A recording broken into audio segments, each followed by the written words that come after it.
Chapter 293. Ever since Shi Heng and the others came to the Yang village to ask for her, and were rejected by Yang Chendong, Junko recognized one fact. In the following days, unless she could return to Japan safely, she must be protected by Yang Chendong. This fact immediately changed Junko's mentality. Her original idea of talking to him as an equal had long been thrown out of her mind. Now she seemed to have become a sensible maid, giving people the feeling that she was very well behaved. Junko showed this obedient side of her very well. She often left her shadow in the places where Yang Chendong appeared most often. By doing so, not only could he please Yang Chendong, but he could also please the madams. During these days in the Yang village, Junko could see that there were not many people who could influence the East Marshal, but the wives seemed to be able to do it. Therefore, she completely put down her pride and tried her best to please him. Junko was young and very beautiful.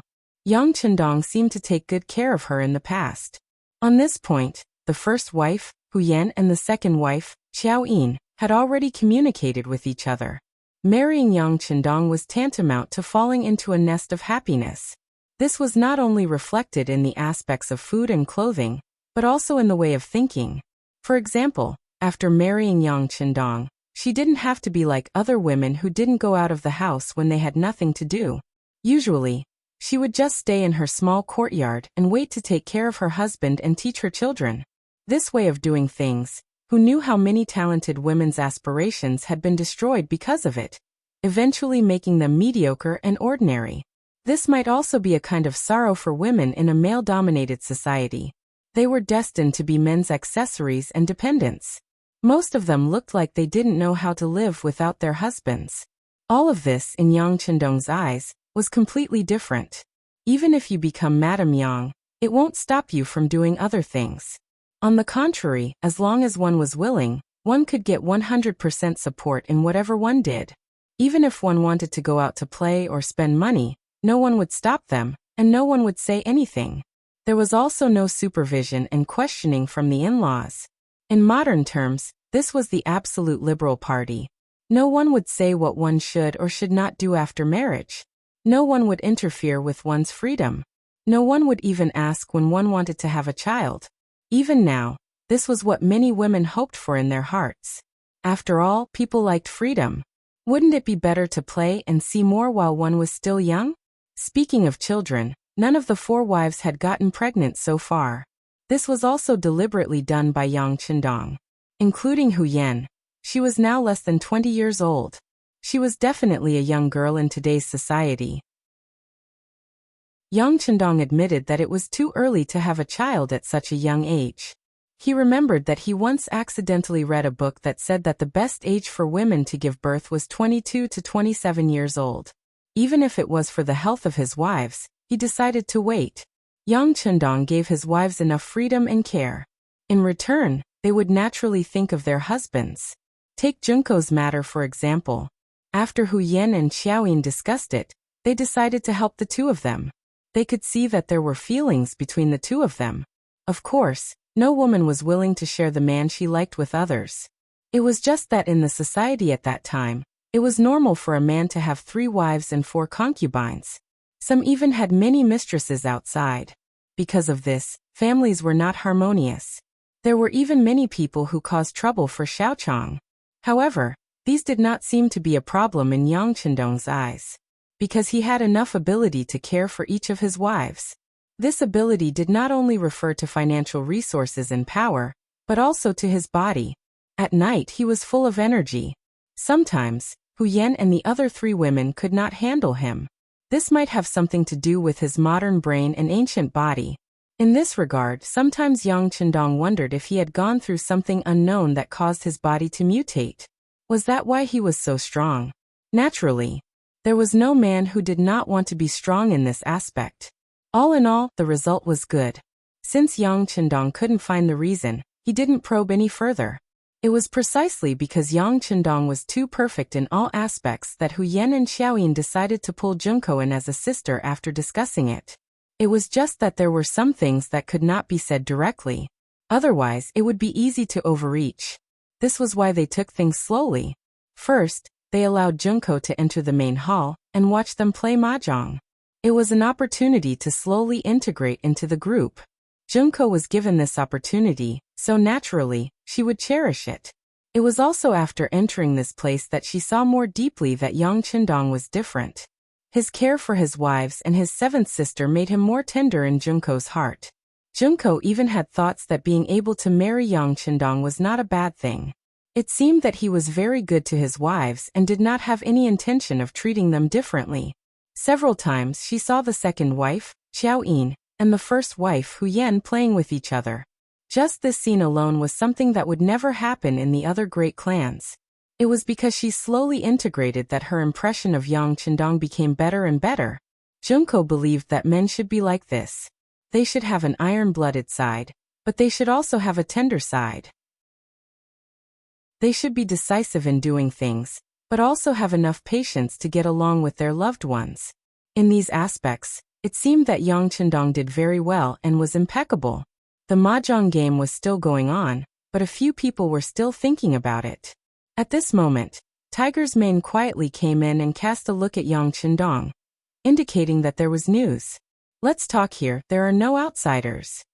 Yang Qindong saw that Tiger's mane had finally appeared, and the corner of his mouth twitched slightly, revealing a smile that no one knew. Even his eyes, intentionally or unintentionally, swept over Junko, who was sitting there with a heavy heart. The young master asked him to talk, so it was not a shameful thing.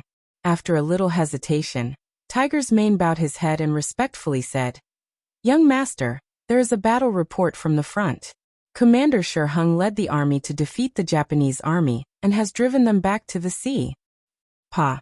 A fruit plate full of melon seeds and peanuts suddenly fell to the ground. Needless to say, all of this was naturally Junko's masterpiece. As the princess of the Japanese imperial family, she was naturally more concerned about the situation in the front than other people. Now that she knew the truth, how could she not panic? The fruit plate that suddenly fell to the ground happened to be at Hu Yan's feet. Almost without hesitation, she bent down to help clean up. While cleaning up, she said to Yang Qindong, "Rokaru, you know that we are playing mahjong here, but you still want to ruin our fun. Let's talk about business in the study." "Madam's order, I have to obey." Yang Qindong smiled and joked, and then strode away. From beginning to end he did not look at Junko, as if the gaffe just now did not happen. In the main hall, Junko was absent-mindedly cleaning up the mess on the ground. The comforting voices of Hu Yan and the other women sounded, and even the seventh sister, Yang Duo, said that the war was originally a man's business, and they did not need to worry so much. The women did not know Junko's identity, so it was not wrong to say so. For this reason, Junko kept thanking them, but in her heart, she wondered if the defeat of the Japanese army had any impact on her father. What could she do? Although she did not know about the dispatch of troops this time, as the Princess of Japan, of course, she still hoped that her country could win. In the study, Tiger's man talked about the details of the investigation by the Security Bureau, and even the reactions of some courtiers.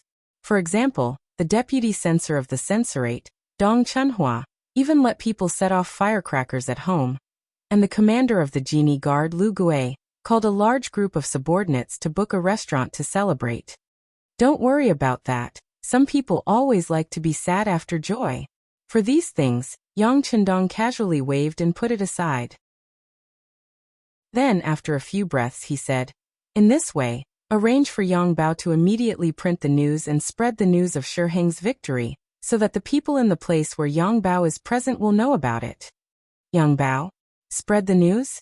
At this moment, Tiger's man stared with a puzzled face.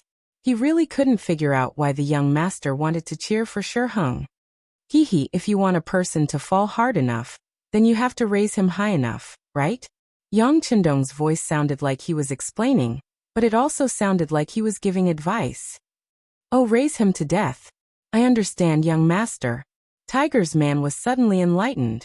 As one of the most trusted people of Yang Qindong, he knew that the ones who really left at sea were not Gao Xiong's main force, but more than 10,000 captured Ming Dynasty troops. In other words, Gao Xiong and the others hadn't left. They had just created an illusion. However, in the joy of victory, or perhaps it could be said that Shi Heng, who urgently needed a victory, and even Dai Zong and Zhu Qiyu, who also needed a victory, seemed to have overlooked those wounded soldiers. Since the other side had exposed a flaw, Yang Chendong would not let it go and spread the news of the victory. If the final result was not like this, then the slap in the face would be loud enough. At that time, whether it was Shi Hung or Dai Zong, their expressions would be very interesting. More than 10,000 wounded soldiers suddenly disappeared. In the face of the news of the victory, people took the initiative to ignore it. But the truth was the truth, and it would not happen just because you did not want to see it. The Minister of War, Yi Ming, hurried into the depths of the royal palace at the end of court the next day, and saw Dai Zong and Zhu Qiyu, whose face was still covered in joy. Chapter 294. May your majesty live for 10,000 years. After kneeling on the ground, Yi Ming handed over a memorial that his subordinate had just handed to him. From start to finish, he didn't dare to raise his head to look at the emperor's expression. Officially, why do you have to be so courteous? Quickly rise. Zhu Qiyu was in a good mood, so his attitude toward Yi Ming was much more amiable than usual. But when he saw Yi Ming kneel on the ground, he was still shocked. The Ming dynasty was particular about ruling the world together with the scholar officials. Unless one was guilty, there was no need to kneel when meeting alone. Chief Eunuch Jining, who had also sensed that the atmosphere was not right, walked down the steps and took the memorial that Yi Ming had handed over to Zhu Qiyu. After receiving the memorial, Zhu Qiyu's expression changed a little. I wonder what memorial this is to make official Yi so anxious. As if to encourage himself, the memorial was opened. Then he saw the young emperor's expression change greatly. The memorial wrote that the 10,000 wounded soldiers of the Ming dynasty, who should have returned to the capital the day before yesterday, had suddenly disappeared. They had all been injured on their way from the capital to the Tianjin Guard. Originally, they had been ordered by Commander-in-Chief Shi Hung to return to the capital from outside Langfang City. But there had been no news of them even now.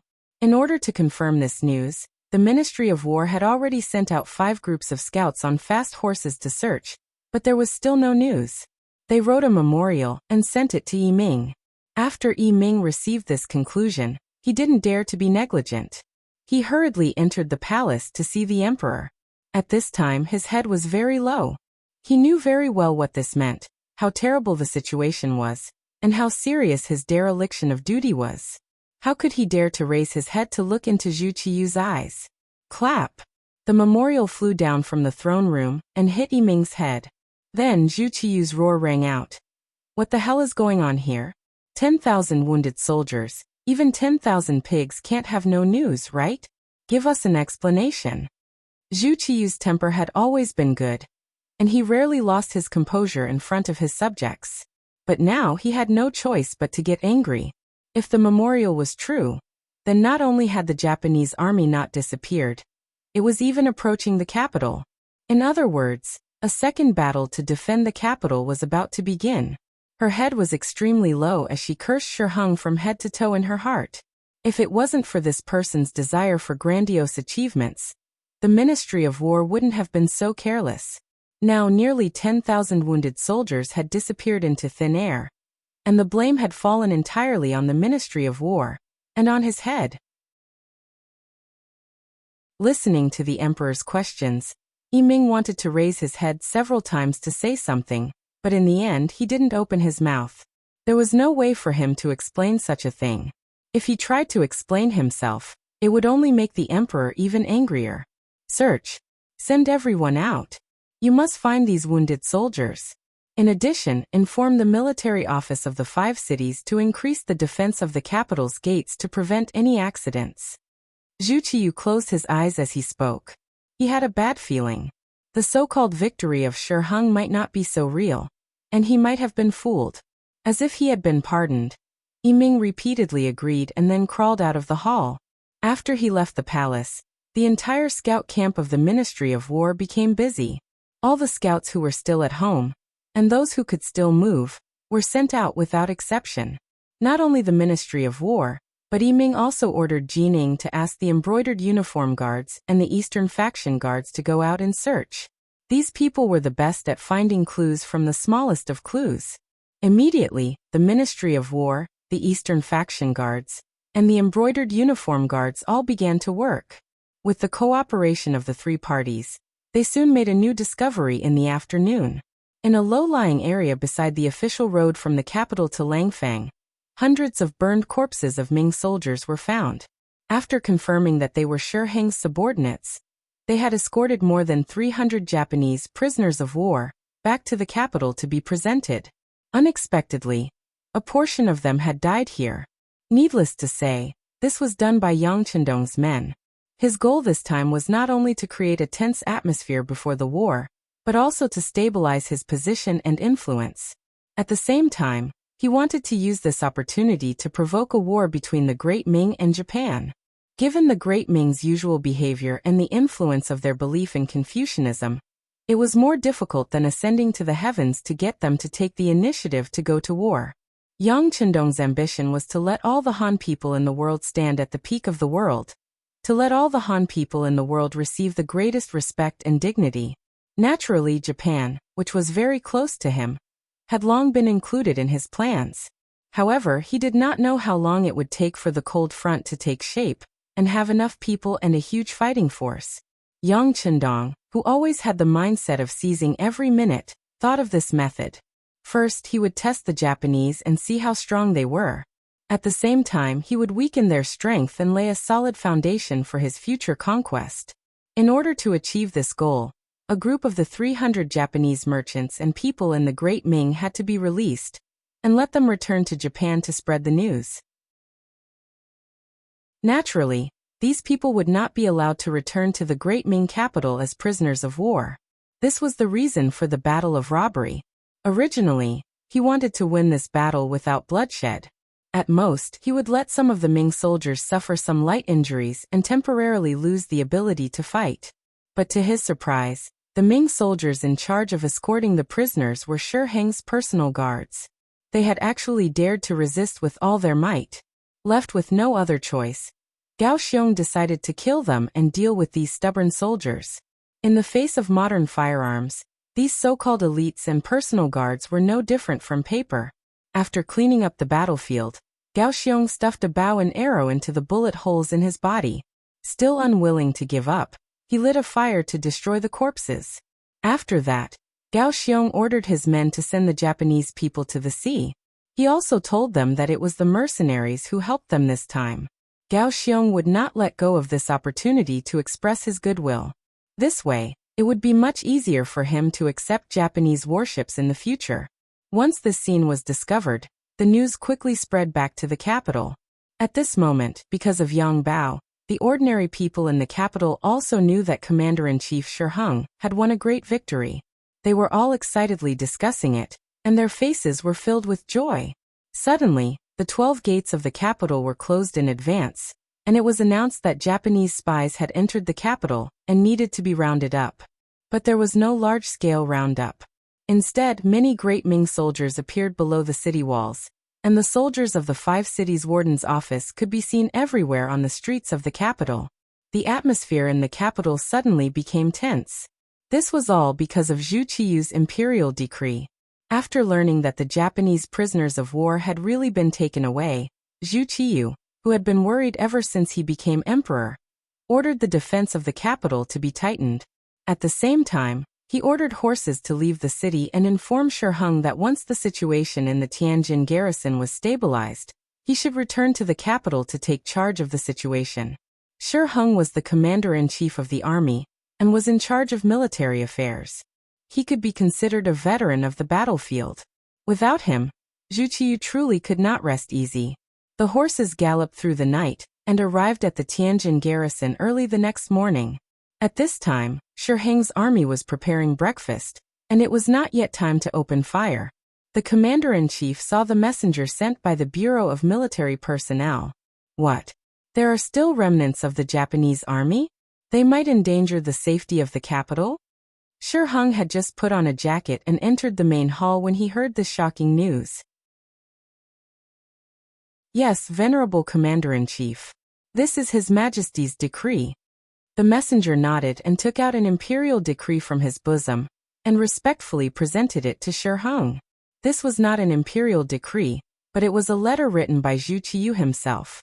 On it was written that the capital was in danger, and that the commander-in-chief should urgently return to the capital to take charge of the defense of the city.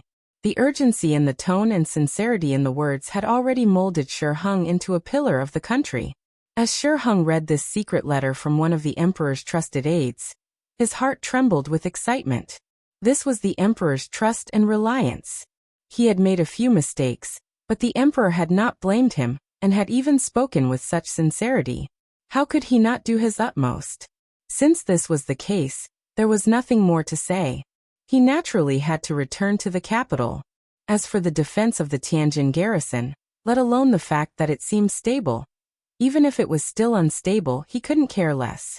What could be more important than the emperor's trust? Right now, he wanted nothing more than to grow a pair of wings and fly back. In his urgent mood, Shi Heng ordered the army to quickly eat breakfast. An hour later, the army was to assemble. 2,000 men were to remain in the Tianjin garrison, while the rest of the army was to return to the capital to rescue the emperor. Before breakfast was even ready, the order had already been given. The cooks hastily increased their firepower and managed to finish the food. Even so, many of the soldiers still hadn't eaten their fill. After just 2 bites, they set off for the Tianjin garrison, heading straight for the capital. Shi Heng was impatient. He wanted to use this matter to demonstrate his loyalty, so that he could obtain the emperor's trust. However, he had neglected one thing, and that was his safety along the way. In other words, the 10,000-some Japanese army that had left the Tianjin harbor had caused Shi Heng to let down his guard.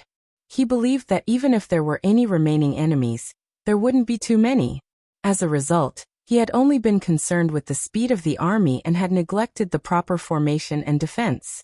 In order to show Zhu Qiyu his loyalty, Shi Heng had led his 3,000 cavalry ahead of the rest of the army, leaving them far behind as they headed straight for the capital. He was still thinking about how happy the emperor would be when he received the report of the battle early in the morning, and was able to enter the capital in the afternoon. Everything he had done would have been worth it.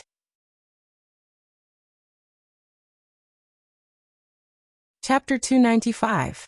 Shi Heng, who was supposed to be in the center of the army, had become the general of the vanguard. He had repeatedly ordered the infantry to keep up with him, making it difficult for the 30,000 ordinary soldiers. Without horses to ride, how could 2 legs be a match for 4 legs? As a result, the distance between the 2 sides grew larger and larger. Not only that, but the infantry had also grown longer and longer.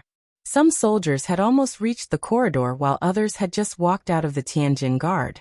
This long line of soldiers had far too many weaknesses, so many that Gao Xiong was able to quickly find several massive openings. Now that there was a loophole, it was equivalent to giving the enemy an opportunity. Gao Xiong didn't hold back anymore. Commander Gao, who had already reorganized the army, led the cold front and the auxiliary troops down from the sky. It was as if he had smacked the Ming army's head with a club. At the gates of the capital, the tense-faced Minister of War Ming, head eunuch Chen Guan of the Imperial Horse Directorate, and supervising eunuch Ru Zhu were standing on the city gates, their eyes anxiously looking into the distance. Finally, the dust began to rise, and the distant cavalry could be vaguely seen. They're here, they're here. When Ming saw the cavalry bearing the banner of the Great Ming Dynasty appear, his expression relaxed, and his entire body went limp. After an anxious night of waiting, Shi Heng's return finally came. Now he could finally let go of the burden in his heart. Even if there were any more dangerous situations, there would be someone powerful to take care of it. The 3,000 cavalry led by Shi Heng had truly arrived. Because they had charged at the very front, they had not been harassed, allowing them to safely arrive at the gates of the capital. His arrival was warmly received by the group led by Ming. Where is His Majesty? What's the situation in the capital? Shi Heng anxiously asked Ming and the others after dismounting from his horse. Ming could naturally understand Shi Heng's impatience, so he put on an understanding expression and said, "Governor Shi, His Majesty is waiting for you in the palace. Come with me as quickly as possible." The Zhanghe Hall of the Imperial Palace. This was one of the 3 main halls of the Forbidden City, and the smallest of the 3 halls of the outer court. It was located behind the Taiha Hall. The Zhanghe Hall was where the emperor rested and practiced etiquette before going to the Taiha Hall to hold the ceremony. This was the emperor's private place. Being able to receive Shi Heng here was enough to show how much he valued him. As soon as he entered the Hall of Harmony, Shi Heng dropped to his knees with a thud and shouted respectfully, "Long live the emperor! You may rise." Zhu Qiyu's face was full of joy. To be able to rush back so quickly from the Tianjin Guard, Shi Heng's loyalty was evident. With such a loyal minister and a good general, as the emperor, he was able to comfort himself. "Thank you, your majesty." Shi Heng stood up. When he raised his head to look at Zhu Qiyu, his eyes were full of concern and self-blame. As if seeing the meaning in Shi Heng's eyes, Zhu Qiyu waved his hand and said, "It's fine. We are fine, the capital is fine, and the officials are fine. Now that you're back, everything is even better. Ahaha." A hearty and self-satisfied laughter resounded throughout the entire Hall of Harmony. Following this laughter, a series of hurried footsteps could be heard. Looking toward the sound, it was the head eunuch of the Imperial Horse Directorate, Chen Guan. As one of the heads of the eunuchs in charge of military affairs, there was rarely good news wherever Chen Guan appeared. With Chen Guan's appearance, the smile on Zhu Qiyu's face gradually disappeared.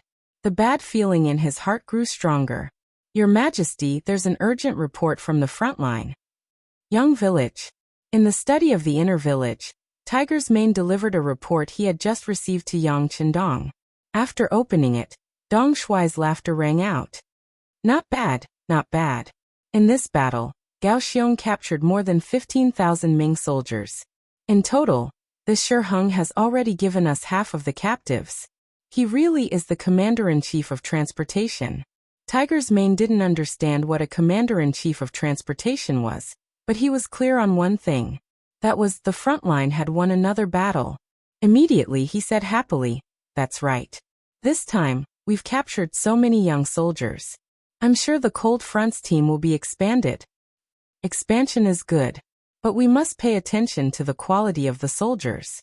How about this? Send an order to Qiqian City, and let the instructors there pay attention to increasing the loyalty of the soldiers. Also, the Cold Front's assessment cannot be the slightest bit careless. It's better to have nothing than to have something substandard. The use of the phrase, "it's better to have nothing than to have something substandard," was enough to show the high standards and strict requirements that Yang Qindong had for the Cold Front. In Yang Qindong's heart, the Cold Front had always been the most elite. He wanted to use this army to conquer the world. Since this was the case, they couldn't have too many soldiers. Otherwise, it would be difficult to provide for them even if they had great financial resources. This required them to be few but good. This way, they could use the least amount of effort to leverage the greatest benefits. In reality, ever since the Cold Front had been established, it had never disappointed Yang Qindong. Just like this time, when they disguised themselves as Japanese soldiers, Gao Xiong had clearly written in the report that the Cold Front had no casualties. Only 20 or so auxiliary soldiers had died and 300 or so were injured. With less than 400 casualties, they were able to capture more than 25,000 Ming soldiers and take away more than 20,000 civilians near the Tiananwei port. Naturally, part of this was due to Shi Heng taking credit for himself and Zhu Qiyu's careless command. However, Lung Feng's own strength also played an important role. It was because they were the leaders and the core that they were able to achieve victory. This was the meaning of being an elite. On the other hand, if the Cold Front was mixed with sand and couldn't become the elite of the elite, how could they achieve great things? Therefore, the phrase, "it's better to have nothing than to have something substandard," was extremely appropriate. Tiger's Mane, who had always regarded the sixth young master's words as the truth, immediately agreed, and went out to spread the news. After Yang Qindong was left alone in the study, he slowly sat down on a chair. Then his gaze fell on the map on the wall. It was the location of Japan. Through his gaze, he seemed to have slowly penetrated the map. Not long after, he could see the inspiring scene of a bright 5-starred red flag being placed there. In the palace, Chen Guan knelt on the ground and reported that the army was attacked when they returned to the capital and suffered heavy losses. Shi Heng, who was originally excited and waiting to hear the emperor's praise, knelt on the ground with a thud. Then with a trembling voice he said, "This subject is guilty, this subject is guilty." He led 30,000 soldiers and lost half of them on the way back. This was indeed a serious crime. If it was any other emperor, he would have been sent to prison. Naturally, Zhu Qiyu was also very angry. However, he knew that Shi Heng couldn't be moved at the moment. Without a general at his disposal, if this person committed a crime, he would face a situation where there would be no general at his disposal in the event of a crisis. Forget it. Governor Shi was just anxious to save the emperor. Zhu Qiyu was very dissatisfied, and then spat out these words. He didn't mention his beloved subject, but directly said that Governor Shi had seen Zhu Qiyu's dissatisfaction. How could Shi Heng not hear it clearly? He knew that he had committed a grave mistake. At once he kowtowed to the ground again and said, "Your Majesty, this subject requests to atone for his crime by performing meritorious deeds. This subject will definitely find the main force of the Japanese army and fight them to the death. We will rescue the prisoners and show the great Ming dynasty's courage." "Good. Since that is the case, I will allow you to atone for your crime and perform meritorious deeds. I hope that this time, you can bring me good news. Go." Zhu Qiyu, who was somewhat disheartened and disappointed, forced himself to be spirited and said. However, he was actually very depressed. Why was it that after he became the emperor, things kept happening one after another? Moreover, there was nothing that went his way. This time, the new army had suffered such heavy losses. He was afraid that it would take some time for them to recover, right? What if he hadn't chosen Shi Heng to be the general, and had instead chosen Yang Qindong to be the commander-in-chief? Would there have been a different ending? However, just as he thought of this, Zhu Qiyu shook his head and rejected the idea. Yang Qindong's thoughts were difficult to deal with. No matter what, he couldn't give too much power to a subject that he couldn't completely trust. Otherwise, he would be unable to eat or sleep in peace. If that really happened, he would be reaping what he had sown. Shi Heng left the palace and searched for the whereabouts of the main force of the Japanese army with Minister of War Yi Ming and Imperial Horse Directorate head eunuch Chen Guan. However, before they could investigate anything, news came from the Tianjin Ministry of Defense. It said that a large number of Japanese troops had suddenly entered the Tianjin port and left by boat. A rough estimate put the number of troops at around 30 to 40,000. Where did so many Japanese troops come from? After hearing the news, Minister Yi Ming's face was filled with shock. He didn't think that those people were actually his own soldiers who had been captured. However, the shock only flashed across Shi Heng's face for a moment. Then he said excitedly, "Good, so many enemies have left. This time, there shouldn't be many Japanese troops left in our great Ming dynasty. I suggest that we immediately send people to secretly investigate their whereabouts. Once they are found, the army will surround and suppress them. No matter what, they can't be allowed to cause any more trouble." Agreed. Minister of War Yi Ming and Imperial Horse Directorate head eunuch Chen Guan both nodded in agreement. After the three of them reached a consensus, the secret agents in the army, the spies from the Ministry of War, and the experts from the Eastern Faction Guards and the embroidered uniform guards all quietly left the city and began to search for traces of the Japanese army. However, at this moment, Gao Xiong had already left with the main force and the captives through the Tianjin port. However, Nie Tong's figure was no longer on the boat. He was left behind, along with 2 companies of Cold Front's elites.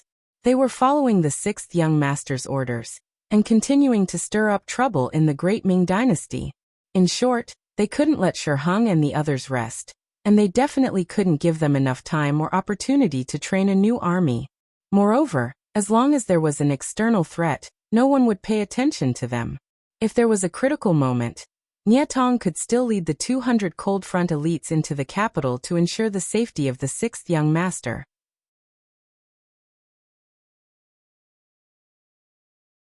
Chapter 296.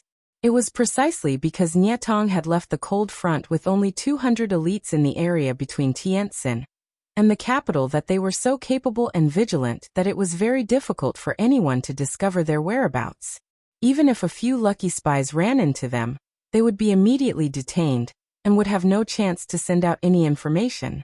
In order to achieve the goal of harming the capital, Nietong would occasionally bring people out to flaunt their might. For example, they would rob a passing official's caravan or rob a few officials returning to the capital. This caused the entire region to be jittery and the officials and nobles to complain. Batch after batch of spies and even cavalry were sent out, greatly affecting Shi Heng's energy and making it impossible for him to fully devote himself to the matter of forming and training a new army. As a result, before Yang Qindong ordered Nietong to stop, the Great Ming military had a lot of energy tied up in this area. The matter of the Japanese army entering the capital caused a lot of discussion among the common people. First, there was Yang Bao's unbridled report. The news of the Great Ming Army's great victory was first spread out. But then there was the news of the Great Ming Army losing soldiers and generals. This clear contrast between before and after, the result of giving hope and then disappointing, caused the common people to curse. If there wasn't any good news from the start, the common people wouldn't have such a big opinion. After all, if there was no hope, there would naturally be no disappointment. But now the incompetence of the army was vividly displayed, so it was no wonder that the common people would have opinions. And the direct result of this opinion was that there were fewer and fewer able-bodied men volunteering to join the army. As a result, there was a serious shortage of soldiers in the later period. The Ministry of War had no choice but to issue official documents and begin to actively recruit soldiers. Anyone who had a strong laborer in their family would be conscripted. This kind of forceful recruitment of able-bodied men naturally caused a lot of chaos. On the streets, one could see able-bodied men being forcibly taken away. For a moment, the entire capital was shrouded in dark clouds. Because of this matter, countless imperial censors wrote to impeach the Ministry of War, believing that their actions had affected the development and stability of society. The memorial was sent to Emperor Zhu Qiyu's desk, leaving the young emperor somewhat helpless. Since he came to power, the Great Ming dynasty was no longer as strong as it used to be. After successive defeats, the hereditary military families were unable to provide fresh blood in a short period of time. It was inevitable that ordinary people would be recruited into the army. Fortunately, with Yang Qindong's reputation as the god of war, many people signed up to join the army. Many of the ambitious scholars also threw away their brushes and joined the army. The situation seemed to be good, but after Shi Heng's defeat this time, only half of the 50,000 men he had brought out of the city returned. For this reason, many clans had been shattered, and many families had to send off their black hair. In the capital, 1 or 2 of the 100 households had white cloth hanging from their robes. Such a tragic scene naturally caused the enthusiasm of the soldiers to decrease greatly. In order to ensure the stability of the soldiers, and to ensure the safety of the capital and the imperial power, the people below could not recruit by force. Zhu Qiyu was very clear about this matter. Shi Heng had even specially reported this matter to the Minister of War, Yi Ming, and mentioned some of the subsequent plans, some of which were to his liking. As a result, Zhu Qiyu naturally ignored the memorials from the imperial censors, and threw them all to the side. The incident of the Japanese army had caused the situation in the capital to become turbulent, and the people were divided. Yang Qindong had played this move brilliantly. While the people in the capital were talking about it and mourning, the Duke of Loyalty had set his eyes on the southern part of the Great Ming dynasty, Guangdong. Based on the knowledge obtained from the history books, the chaos in Guangdong was brewing. The Security Bureau had already sent people there, and the news they sent back was that the king of Shumping was preparing for an uprising. This was one of Yang Qindong's advantages. He was able to know what historical event was going to happen in advance. Fortunately, the heavens were not unkind to him, and many things did not change. Since he knew about this news in advance, he should have made preparations. This was an opportunity for him. The streets of the capital had been in chaos recently. For the sake of the soldiers, the Ministry of War and the military office of the 5 cities did not have any leaders. All the young men of the right age, and without any family resources, were targeted. They were often taken away on the street and sent to the barracks. More and more people were crying out for justice in front of the Supreme Court. They were all women who had lost their sons and husbands. However, no matter how miserable the situation was, It was difficult to change the fact that the men and their families were taken away. There were policies at the top and countermeasures at the bottom. More and more people chose to hide. They either hid the men and their families, and every day the women would come out to buy rice and noodles, or they thought of ways to send the men out of the city to prevent the soldiers from breaking in at any time. In this way, it also helped some influential people with power and background. There was a need for strong male servants to guard the courtyard, and there was a need for strong male servants to work in the business. In the past, these jobs that didn't pay much were usually done by people over the age of 30, but now they had all become popular goods. Even if the pay was very little, there would still be many people who would fill the gap. The Ming dynasty's corruption was evident from this. In the Great Ming Dynasty, there were always some people who had special privileges. For example, there were noble young masters who came from good families, or there were merchants who relied on powerful families and had good family resources, or there were scholars who passed the county-level examinations.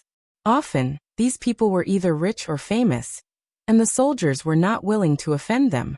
It was precisely because of their status that they naturally became a privileged class. This conscription event had also allowed them to obtain countless benefits. Soon, there was even a special business, which was to escort those strong men out of the capital. As a reward, each person received a huge sum of money. It was not that some ordinary families with no money or power did not give them a chance. They would send the men out and sell the women. After signing a contract of 5 or 10 years, they would be able to ensure that the men in the family could safely leave the city. In this background where men were superior to women, men were like the heavens. It seemed that as long as they existed, the family would still exist, and it would be filled with hope. As a result, more and more women sold themselves. There were even some who directly sold their daughters, regardless of how naive they were. They should have been at a carefree age. This chaotic scene made the lives of the people of the capital extremely cheap for a time. Even ordinary households who couldn't afford to buy a servant girl could buy one or two at a low price, so that they could enjoy being the master of the household, and take on the airs of a master. Outside the Yang family manor, a carriage drove back, followed by a squad of mercenaries wearing camouflage uniforms. But compared to before, there were a few girls who were only 12 or 13 years old or younger in the group. They all had tears in their eyes, and their faces were full of grievances and reluctance, as if they had just experienced some hardships. Even their eyes were less lively and more lethargic. "Hello, Madame Shui." Lung Feng, who was guarding the outer courtyard of the Yang family manor, saw that the third madam had returned and hurriedly saluted. Then he looked curiously at the 6 or 7 little girls in the group, puzzled and puzzled. Soon, the carriage arrived at the inner courtyard. As soon as the carriage stopped, Xiao Yuxia, who was dressed in snow white, hurried out of the carriage and asked Lung Feng, who was guarding here, "Where are the first madam and the second madam?" "Third madam, they are watching fish in the backyard," Lung Feng replied in a respectful tone. As soon as he finished speaking, Madame Shui floated past him like a gust of wind.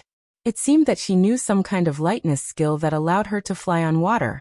In the pond in the backyard, bright red koi fish were swimming at the bottom of the pond. Their every move could be seen through the clear water of the pond. When 2 koi fish met, they would make a small splash, which made Hu Yan and Xiao Yin, who were watching from the side, exclaim in joy. Spring was about to pass, and summer was coming. The weather was gradually getting hotter. Yang Chendong ordered some people to catch some koi fish in the pond for the madams to enjoy.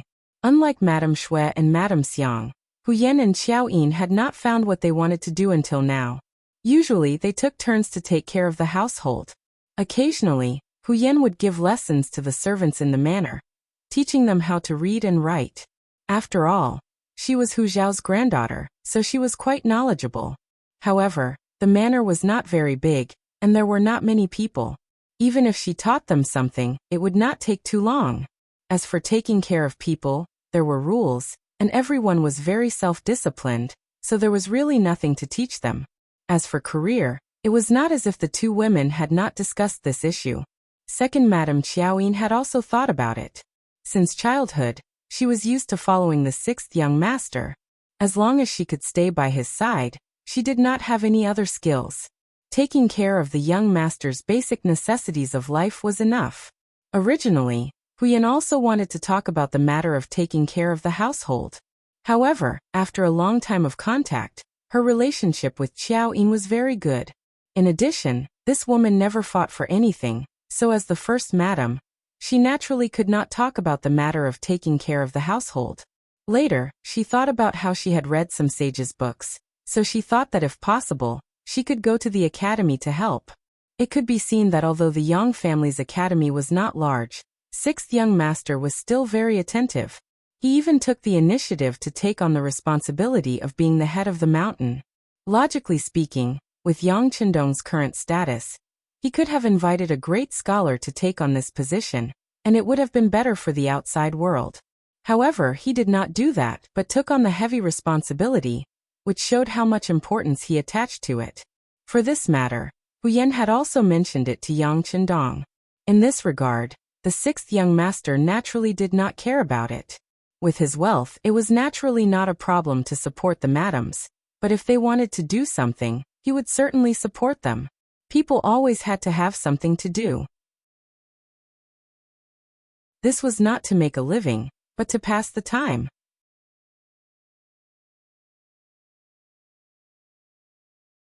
Chapter 297. As a result, Huyen became a lecturer in the Yang Academy. Every 7 days, she would give a lecture on etiquette, which was one of her specialties.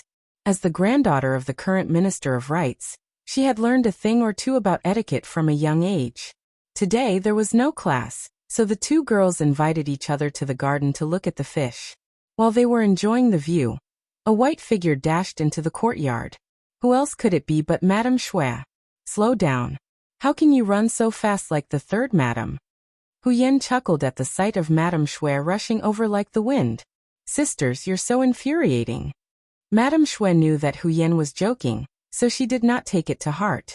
Instead, she angrily sat down at the round table and told them what she had seen and heard in the capital today. As one of the famous courtesans in the capital, Madame Shui was gentle and had seen much of the world. She could easily solve some difficult problems if they were placed in front of her. Ever since she became the third madam of the Duke of Loyalty and Courage, her reputation and status had skyrocketed. Very few people dared to provoke her. No one knew what could make her so angry. What happened? Why is third younger sister so unhappy? Huyen asked curiously. Although Xiaoyin did not say anything, her eyes said the same thing. It's like this. Madame Shui told them roughly what had happened in the capital in a sullen voice. According to her, the streets and alleys of the capital were filled with women being sold, and there were even some old women who were nearly 50 years old selling themselves on the streets. They had hired scholars from some place to write down their specialties, such as how good they were at cooking, how skilled they were at needlework, or how nimble they were at cleaning the house. They did this so that they could sell themselves better. Along the way, the status of women was so miserable. This was the opposite of what her husband had said about men and women being equal, and that they could contribute to society as long as they worked hard.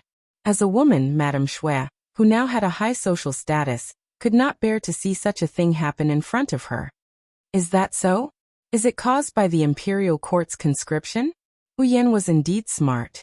Although Xiao Yuxia had not said the reason, she had already guessed the reason. On the other hand, Xiao Yin was still puzzled. Even if it's conscription, aren't there military households?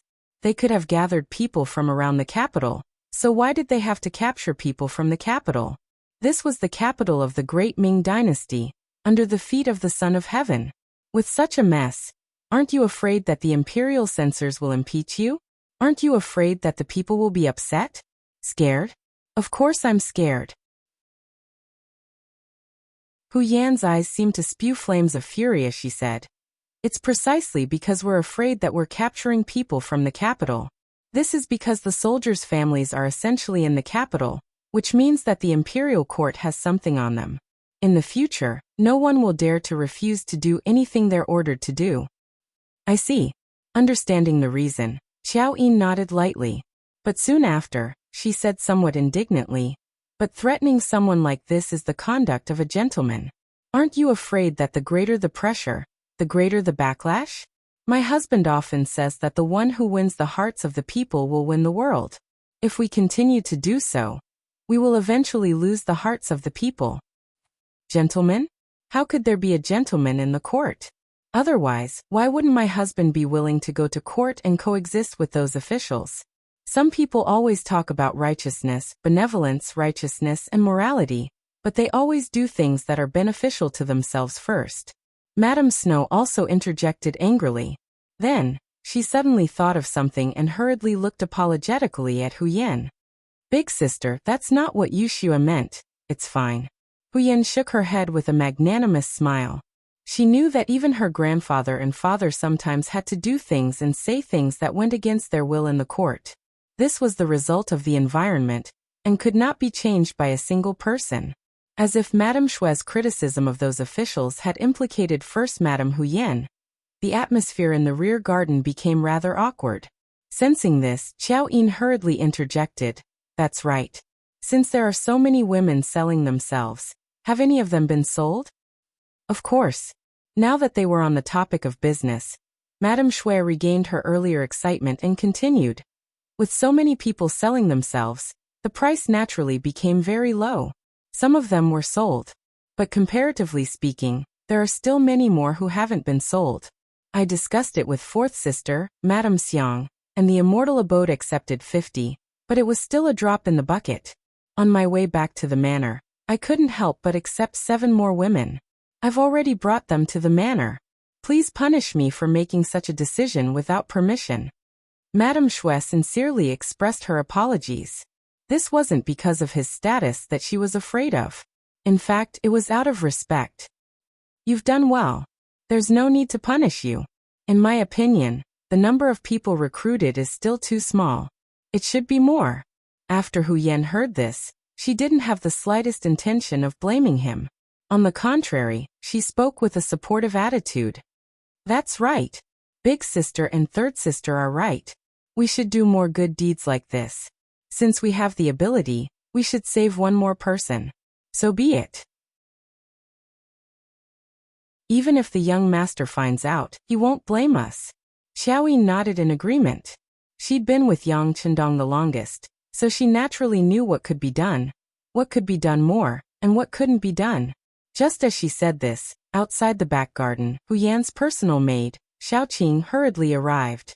She first came to greet the 3 madams one by one, then said, "Seventh sister has returned, and with her, there are 10 girls around 10 years old. Each of them is very delicate and pitiful. Hee, it looks like seventh sister has also shown some kindness. Since that's the case, what are we waiting for? Let's hurry and save them." When Hu Yan heard that even young duo had done this, how could they, who had been idle all this time, endure any longer? She immediately suggested this. Okay. As the initiator, Madame Shui naturally raised her hands in agreement. However, second Madame Qiao Yin, who was used to listening to Yang Chendong, said hesitantly, "But the young master is still teaching in the academy. Shouldn't we inform him first?" Second sister also said that sixth brother is teaching. How can we disturb him at will? It's better to do it first. I don't think he will blame us. Hu Yan shook her head. She didn't think it was troublesome. She was worried that Yang Chendong wouldn't allow it. After all, if they did it, they would save a lot of people. In that case, how should they deal with these people? Instead of worrying, it was better to do it first and take it one step at a time. Of course, she was also afraid that Yang Chendong wouldn't allow it. After all, this was a matter of the imperial court. She didn't know if there would be any adverse effects if she went to save people. As the legal wife, Hu Yan said so. The other sisters naturally couldn't say anything more. They ordered someone to get the silver, then went back to their room to change clothes. With the guards, they took the carriage and went straight to the capital. In the Yang Family Academy, today Yang Chendong taught everyone a physics experiment. A lot of experimental equipment had been prepared before. This brand new course gave everyone a refreshing feeling. Every student was full of interest, so much so that many people asked him all kinds of questions during lunch. He was so busy until the evening. When it was time to light the lamps, Yang Chendong dragged his slightly tired body back to the manor. As soon as he entered the manor, he saw all women. There were young women who were 3 or 4 years old, and there were even older women who were more than 50 years old. Of course, there were more women between the ages of 10 and 30. At a rough glance, there were at least 500 people, and this was only in the outer courtyard. It was not clear whether there were other places. What's going on? He tilted his head slightly and asked Beta Persei, who was following and protecting him. Beta Persei was tall and powerful, and his attacks were ruthless. Sometimes, even Tiger's mane was on par with him. It was just that his martial arts were extraordinary, and when he spoke he wasn't very powerful. When he was asked by the 6th young master, he huffed for a long time and couldn't say anything. Call Tiger's mane over. Young Chendong didn't get an answer from Beta Persei, so he thought of the nimble Tiger's mane. Tiger's mane was called away by the first madam. This time, Beta Persei's answer was straightforward. Oh, Young Chendong lightly nodded. Tiger's mane was someone by his side, and usually he didn't listen to him. Usually, even if Hu Yan had something to do, he wouldn't be called. But now that he was being used, it was enough to prove that things must be too busy. Even so, Yang Chendong didn't ask any more questions, and went straight to the inner courtyard. He wanted to see for himself what Hu Yan was doing. Also, where did these women come from? What were they going to do? In the inner courtyard of the Yang family manor, Hu Yan took a sip of tea and after slightly quenching her thirst, she continued to speak to Tiger's mane. I'll leave the arrangements for these people to you. When my husband asks, I'll tell him. What are you talking about? Yang Chendong just walked in at this time and immediately asked in a loud voice. Young master. Hearing Yang Chendong's voice from behind, Tiger's mane quickly turned around and bowed respectfully. In response, Yang Chendong waved his sleeves and said, What's the hurry? This. Tiger's mane didn't know how to answer in front of Hu Yan, so he hesitated.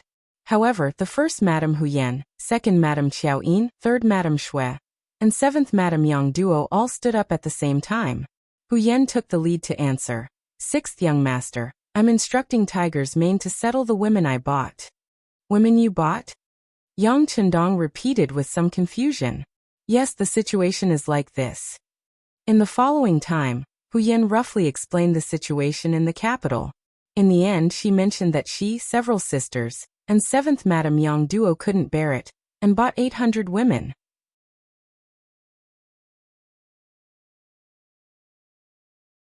Chapter 298. Yang Chendong naturally knew about the chaos caused by the conscription of soldiers in the capital. At that time, he thought that he was shooting himself in the foot. Shi Heng's idea wasn't wrong. Using the able-bodied men of the capital with their families would naturally guarantee their loyalty. It was also because of this that Zhu Qiyu allowed the conscription of soldiers. However, they didn't think that there were pros and cons to this. Didn't they know that a forcefully picked melon wasn't sweet? Wouldn't such a forceful act of breaking up families incur a backlash of anger? Besides, with the Great Ming's culture of emphasizing culture and suppressing military force, how much could the salary of the soldiers be? If the able-bodied men joined the army, did they consider how the women and their families would live? If the women lost their livelihood and starved, how could they serve their masters wholeheartedly? How could there not be chaos? This was clearly Shi Heng's short-sightedness, and he would eventually pay the price for it. However, he didn't expect that the women would sell themselves as slaves or maids. He also didn't expect that the madams would suddenly make a move. In just a day, they had bought 800 men. Although this was only a drop in the ocean compared to the 50,000 able-bodied men that he wanted to capture, if his calculations were correct, this was only the beginning and far from the end. He hated Shi Heng's lack of foresight.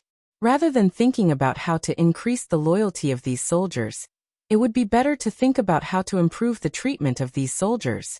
As long as the salaries were sufficient, the military households and guard stations around the capital wouldn't be so empty.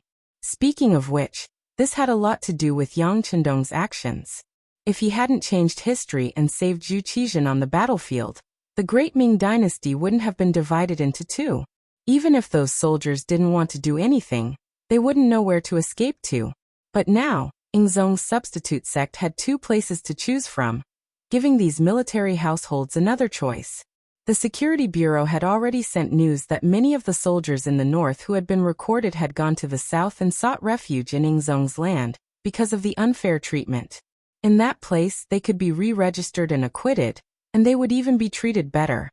In this way, Shiheng naturally felt that he had no soldiers to recruit, so he was forced to beat up these able-bodied men of the capital.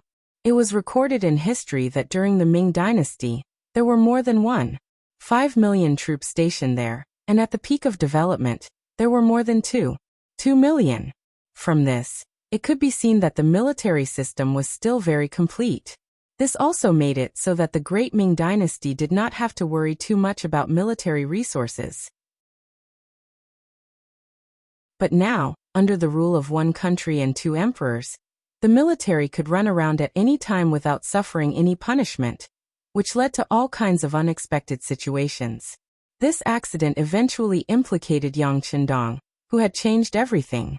When he looked at the 800 women in the manor, it would be a lie to say that he didn't have a headache. Of course, if these women appeared in Crimson City, there would be no problem in settling them down. Whether it was a garment factory, a paper factory, or a glass factory, they could all be easily arranged. And these people were simply not enough. But in the capital, in the Yang family manor, there were simply too many people. Hu Yan and the others were doing a good deed, so Yang Qindong could not refuse. After all, these were Han people. Even if the madams did not help, Yang Qindong would not leave them in the lurch. Then the problem now was, how should he settle them down? 800 mouths. And this was only the first day. This number might double tomorrow. As for what it would be like in the end, Yang Qindong did not dare to think about it. If these people all relied on him, even if he was rich and overbearing, he would still feel strained eventually. Of course, the most important reason was not to raise idle people, and not to let others develop the habit of eating and being lazy. This was the most important reason. Yang Qindong stood there, and thought for a long time. Hu Yan saw that her husband's expression seemed to be a little uncertain, so she asked softly, "Lu Lang, did I do something wrong? It doesn't matter, I can save my own expenses." "No." Yang Qindong drew a long arc at the corner of his mouth and said with a smile, "How could Yenner be wrong? This was originally a good deed. I was just thinking about how to settle them down and give them a way out." Hearing that Yang Qindong did not mean to be angry, Hu Yan's expression immediately became much brighter. "Yes, this is a good deed. Lu Lang doesn't know that if these women were sold to other families, they would probably suffer a lot. As long as they come to us, they will not be bullied. Also, Lu Lang is the best. He will definitely think of a good way to solve this problem." "Yes, Lu Lang will think of a way." Yang Qindong agreed with a smile. But the following night, he had a headache. In the first half of the night, he energetically cleaned up Hu Yan, Xiao Yin, and Madame Shui. Perhaps they thought that it was a mistake to buy 800 women without asking for permission, so they worked extra hard that night. But in front of Yang Qindong, they were still defeated. In the second half of the night, Yang Qindong returned to his study and sat there until daybreak. His body had always been in good condition, especially after coming back to this world. Sometimes, he even wondered if his body had undergone some sort of transformation. Even if he didn't sleep at all, he could still do what he was supposed to do the next day without feeling too tired. In the middle of the night, Yang Qindong finally came up with a few countermeasures. First, he could rely on himself. Give these women a certain amount of money and let them do what they liked, but they would have to pay a certain amount of money to the Yang clan every month. This was the art of teaching people how to fish. Second, he could hire them. He would have them become members of the Yang clan. Then he would have them work for him, arranging what they could do based on their strengths. After that, he would give them money every month. As for what they could do, for example, he could expand the immortal abode. He could open 2 branches in different parts of the capital. After all, there was only one immortal abode, and it would be inconvenient for people who lived too far away to have a meal. When the time was right, he could even arrange for them to open branches in other cities. This required a lot of manpower, and it was especially suitable for women. In addition, the Yang Clan Bank and the Heavens Beyond Trading Company also required a lot of cleaning, so he could arrange for some people to do the same. Third, he could transfer them to Crimson City. As he said before, Crimson City was growing by the day. It was precisely for this reason that the rapid development of the city had led to a shortage of manpower. The addition of these women would greatly alleviate this problem. Fourth, he could choose a few people to become his students. He could choose a few young and clever ones to enter the Yang Clan Academy to study. As the Yang Clan grew stronger and stronger, it would naturally require more and more professionals. While he still had some free time, he could teach a few more students. Even if he didn't have the time, he could have his students teach him. If he did well, these people would be loyal and useful, and they would be of great help to him in the future. With these 4 methods, it wouldn't be a problem to take care of the livelihoods of several thousand women. The only difference was that it would depend on what choice they would make. With these 4 methods, Yang Chendong spoke of his idea during breakfast the next day. The only difference was that the 3rd method was to arrange for them to work in another city. He even said that he was preparing to expand his business to the south, and those women would be sent to the south as well. Hu Yan and the other women had always trusted Yang Chendong without any reservations. Reality had proven that whenever he did something, he would never make a mistake. Hearing that there was a solution to the problem, they naturally agreed without much consideration. Then, they began to chatter about how they would go to the city to save more women after breakfast. In the capital, because of the matter of conscription, tens of thousands of able-bodied men were captured, and the direct result was that even more women were forced to sell their bodies. Some of them truly didn't know how to live without men. This was naturally a habit formed by the superiority of men over women. The women were busy with the household chores, and without a man, they didn't know what to do. Even the most basic of scheming was difficult for them. There were also some who originally had some ability, and their men had not been captured. They had sacrificed themselves for several years, perhaps even longer, just so that they could sell a few taels of silver so that their husbands could leave the capital with enough money for their travels. But no matter what the reason was, on both sides of the street, there were women selling their bodies. This scene was seen clearly by the officials participating in the morning court session. The soft-hearted sighed, the hard-hearted turned a blind eye, and there were also some righteous people who thought about how to express their views on this matter in the morning court session, to see if they could persuade the emperor not to conscript soldiers in the capital. But no matter what they thought, there weren't many officials who truly wanted to resolve this matter. Firstly, their conditions were limited. Even if they wanted to help, they couldn't help too many people. Secondly, no one wanted to be the first to stand out. Many of their colleagues and officials didn't help. If you acted first, it would show that you were capable. This was the easiest way to make others feel annoyed, and it was very likely that you would be isolated and ostracized. And the more there was no one to help, the more unusual the actions of Hu Yan and the other women were. Yesterday, when these women wanted to save a few more people, they also made some selections, such as good-looking, young, and healthy. But today they simply pointed at a large group. For example, they recruited all the people on this street, and there were hundreds of them at once. Hu Yan and the others didn't even blink their eyes. In the imperial court, as Zhu Qiyu sat on the dragon throne that showed the dignity of the emperor, a day's court session began. The first to report was naturally the commander-in-chief, Shi Heng, the Marquis of Wuxia. He first reported to the emperor about the recent situation of the recruitment, saying that everything was going well. Then the Minister of War Yiming stood up, saying that the new recruits had been registered, and there were some good seedlings, healthy, young and strong soldiers, and so on. He also said that if everything went well, the army could be basically formed in a year or 3 months for the emperor to use.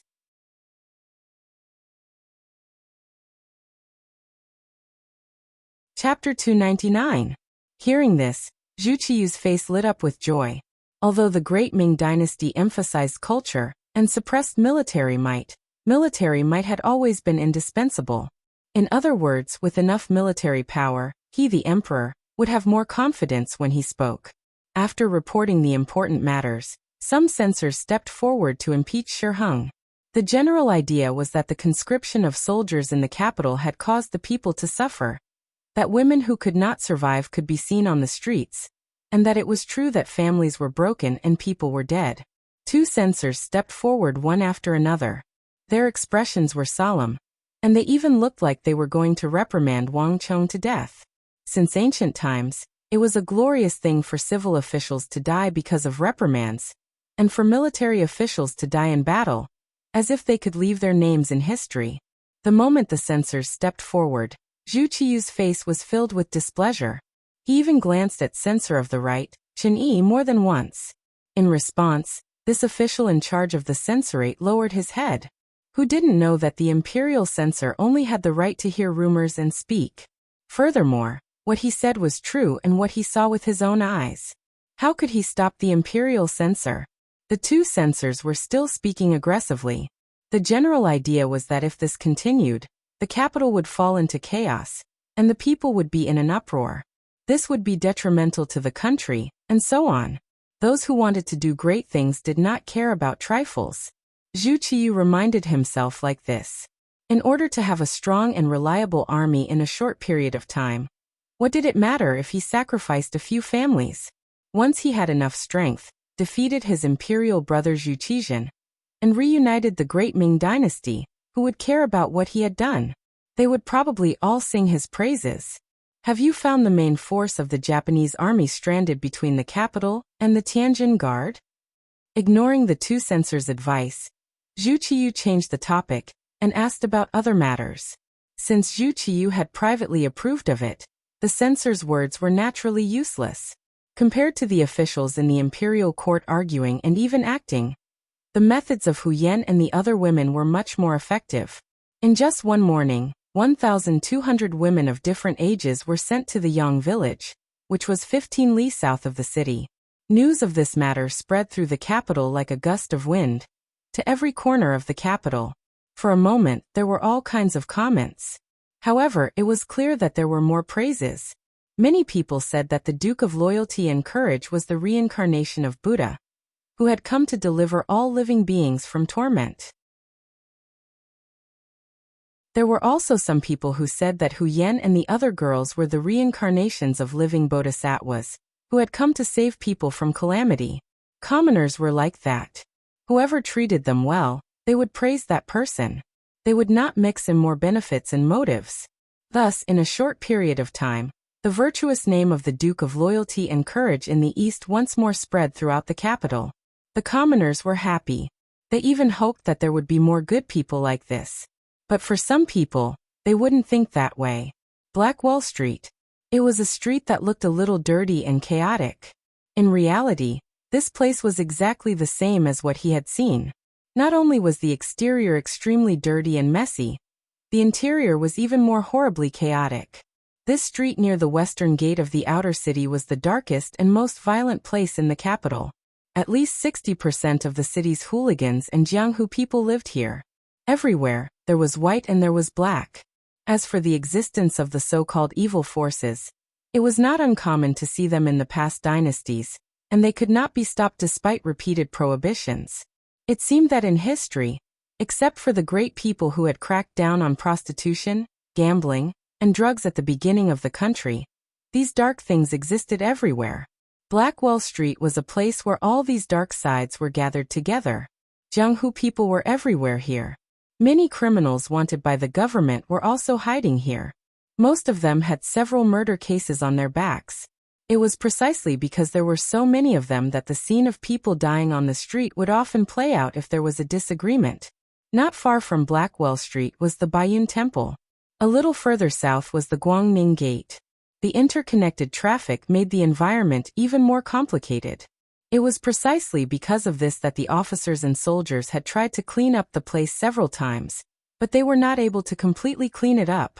Once the commotion died down, these people would refocus here not long after. And as revenge, the officers who had led soldiers to attack this place would suffer varying degrees of casualties. Over time, there were very few people who cared about this place. Fortunately, these forces would not casually walk out. As long as the influential officials did not provoke them, they would not be implicated. So long as this place existed, it would be fine as long as it did not interfere with their affairs. It was precisely because of this idea of sweeping the snow before the wind that these forces became even more active. And this time, when the news of the women selling themselves came out, They directly came out and either bought them cheaply or threatened them. In just 2 days, they managed to snatch more than 1,000 women. Because there were too many women selling themselves this time, it was difficult for them to attract the attention of others even if they took action. Even if they did notice, no one would really care about them. After all, if these women were not digested through various methods, it was likely that they would starve to death. But their mistake was that they actually dared to snatch the women from second Madame Qiao Yin. Old Mountain Street. Like its name, it was an old street that had existed for several hundred years. But because of its long history, the layout of this place was rather messy. There were houses built everywhere. Over time, it became a symbol of filth and disarray. The rich gradually moved away, leaving behind some poor people. Because of the poverty, the two sides of the street became a place for women to sell themselves. They squatted neatly on both sides of the street, waiting for a suitable future master to appear. When Qiao Yin heard the news, she brought her people here. When she saw that there were at least 300 women waiting to be sold, how could she be polite? She waved her hand and said that she was selling them all. She had them come to her place to register. Then she gave them the money and signed the contract to sell themselves. This was already the third time Qiao Yin had done this. She had done it twice in the morning and saved over 200 women. This time there were slightly more people, so it was likely that this would be the last transaction for the day. The 300 people lined up one by one. It was not that fast, but it was still possible to complete the transaction in an afternoon. But just as these women were lining up, a group of fiendish men suddenly appeared behind them. It was only the weather of May. All of them were topless, holding swords, spears, clubs, and other weapons that could kill people as they walked over in such a brazen manner. It's people from Blackwell Street. As soon as they appeared, a woman who was familiar with the situation cried out in alarm and quickly ran towards Qiao Yin. The originally orderly formation instantly became chaotic. What's going on? Qiao Yin's beautiful eyes narrowed when she saw that the originally orderly line had suddenly become so chaotic. The leader of the guards accompanying them was Yang Wu. When the people on the other side appeared, a member of the security bureau approached and said something to him. He strode over to Qiao Yin and said, "Second madam, the people on the other side are the bullies of Blackwell Street. Their leader is called Qi Lu. He's vicious and merciless. You should return to the sedan and avoid him. Leave this place to us. Don't cause trouble." Qiao Yin knew how powerful Yang Wu and the others were. She wasn't afraid of the people on the other side, but she didn't want to cause trouble for the young master. Yang Wu understands. At that moment, Qiao Yin returned to the sedan accompanied by a few maids. Yang Wu left 4 cold-blade guards behind to protect her, while he led the other 6 guards to welcome Qi Lu. Qi Lu Kang was tall and sturdy, with a fierce expression on his face. He held a demon-headed blade in his hand. The blade was heavy and the back of the blade was pressed against his exposed shoulder. He looked fierce and fiendish, revealing a mouthful of large black teeth. He walked over with large strides and stopped 10 steps away from Yang Wu. Yang Wu and the 6 men from Lungfeng also came to a stop. They first sized up the other party, then cupped their fists and said, "I am Yang Wu from the Yang family manor. Are you third Master Qi? I've heard so much about you." After Yang family manor's name was announced, Qi Lu's gaze didn't change much. His gaze was still condescending. Since you know my name, you still dare to appear here. It shows that you have some guts. Yang family manor, right? It's the land of the Duke of Loyalty and Courage. Fine, since that's the case, I won't bicker with you about your impudence. How about this, you can quickly leave." Qi Lu pointed his right index finger at Yang Wu and the others. After saying this, he laughed heartily. The dozen or so brothers beside him also laughed heartily. In this situation, there was no doubt that he was a bad person. If it was anyone else, it would be hard for them not to be afraid when they saw this scene. However, when it came to Yang Wu, who was accompanied by 6 Lungfeng elites, such a small scene was nothing in his eyes. Seeing that Qi Lu was still laughing heartily, Yang Wu stretched his back and said with an indifferent expression, "Since you know who we are, you still want to leave? You want us to leave? Isn't that embarrassing?" You Yang Wu originally thought that he had already left some face for the other party. But who knew that the other party would refuse a toast? Qi Lu had heard of the name of the Duke of Loyalty and Courage. However, he wasn't in the capital at that time. After more than a year, when he came back, he heard about the East Marshal and the Duke of Loyalty and Courage. A duke was indeed scary. But to people like them who lived on the edge of a blade every day, there was no tomorrow. Generally, there was nothing that could scare them. Not to mention, those who had a duke title in his eyes were usually people who had made some contributions, but were outside of his authority. Thus he didn't put them in his eyes.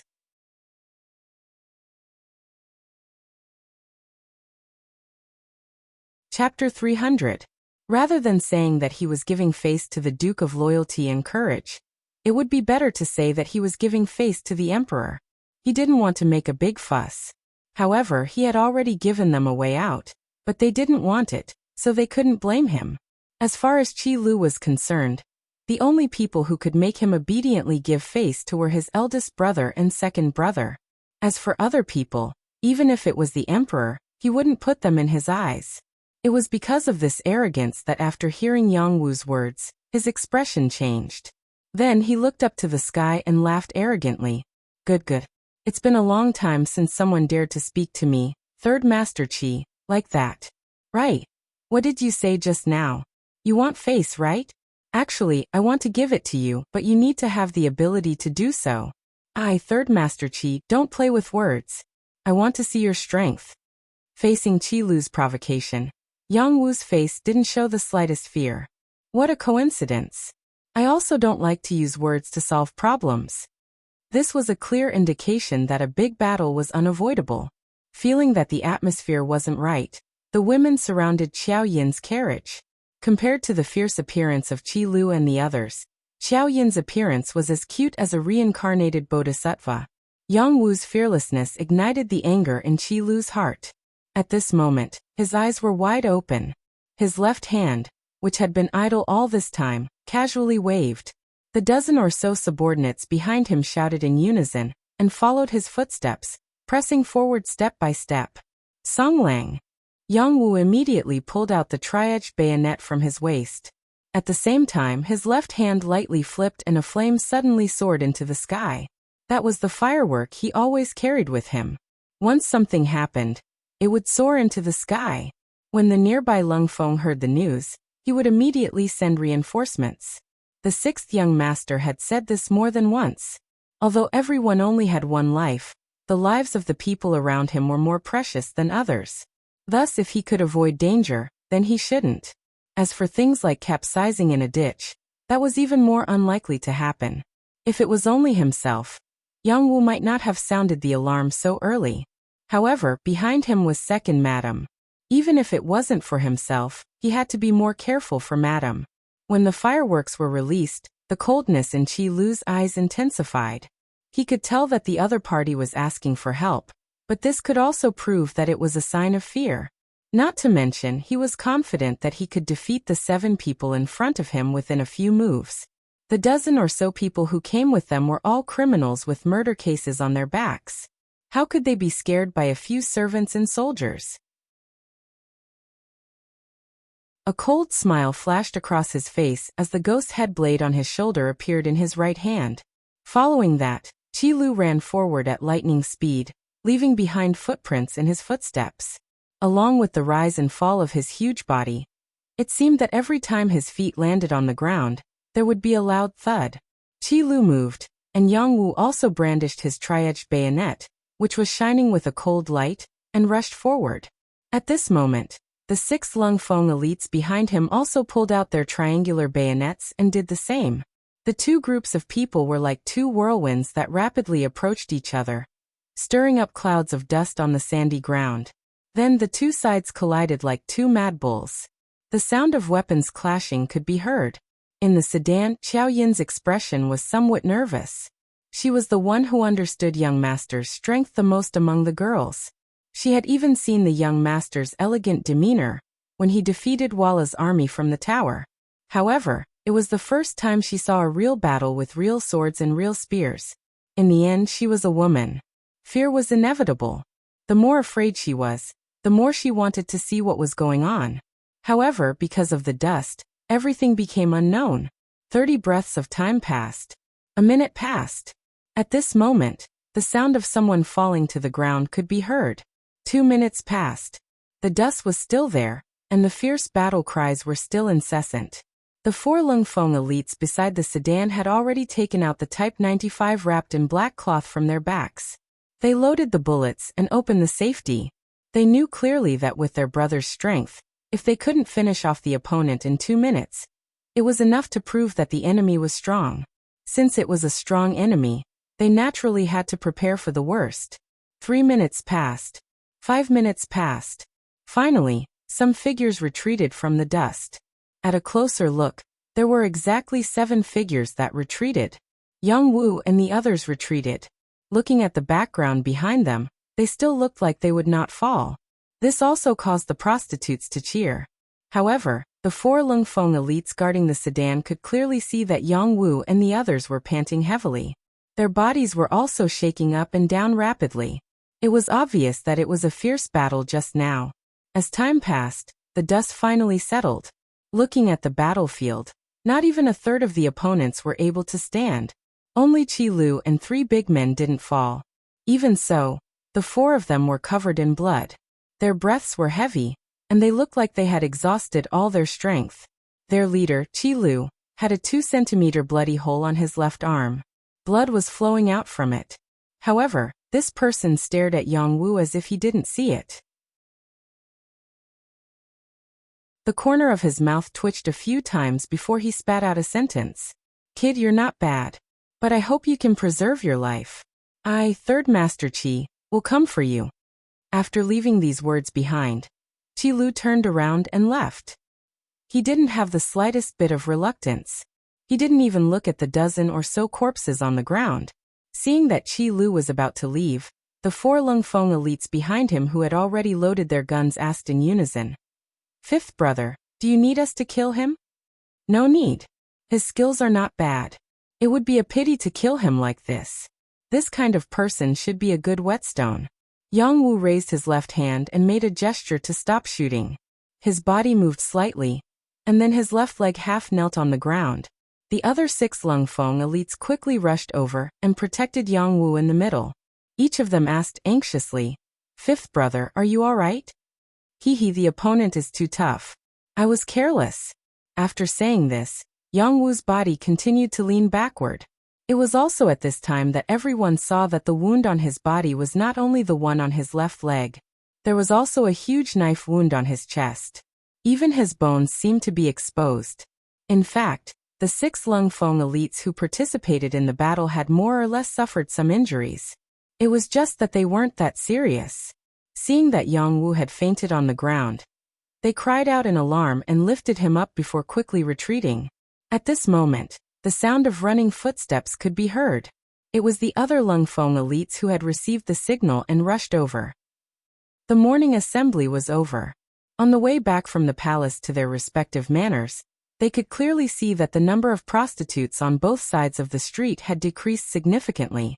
Each of them had a solemn expression as they sent people to inquire about the situation. Soon the news came back. It turned out that the Duke of Loyalty had bought a lot of people. In the news, the servants of the Duke of Loyalty had fought a huge battle with Third Master Qi of Blackwell Street. Both sides had suffered heavy losses. Naturally, all of the officials knew that Yang Qindong had resolved the side effects of conscription in the capital. Of all the officials in the court, only this person dared to do such a thing so brazenly. He wasn't afraid that Shi Heng and the Bureau of Military Personnel would find trouble with him. Yang Qindong was young, but he had already become a duke. This was where his advantage lay. A person could be impulsive at such a young age. It seemed that it was normal for such a person to do anything. In addition, he had performed meritorious deeds and possessed great wealth. This made many people wary of him. Such a person dared to openly take in those women who couldn't survive. It was easy for others to take his actions for granted. There were even some righteous and impartial officials who praised Yang Qindong's actions in their hearts. However, there were also some officials who thought that the Duke of Loyalty was trying to buy people's hearts. Perhaps there were some things that they couldn't do, but they didn't want others to do it. Otherwise, whoever did it would be his enemy. It was precisely this group of people who harbored hatred in their hearts, but they couldn't do anything. After all, this person had performed great meritorious deeds for the court. If they had to calculate it seriously, perhaps even the emperor owed him a great favor. In addition, he had a marriage alliance with the Minister of Rights, Hu Shao. How could such a person be so easy to deal with? It was precisely because they couldn't do anything that they secretly praised the Duke of Loyalty in their hearts when they heard that he had fought with Third Master Qi of Blackwell Street.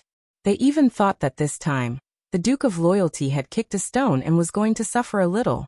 Therefore Blackwell Street, which no one wanted to provoke and was afraid of trouble, became the focus of all the officials. This was especially so for Commander Shi Hung. After hearing the news from his subordinate, he even clapped his hands in delight. Good.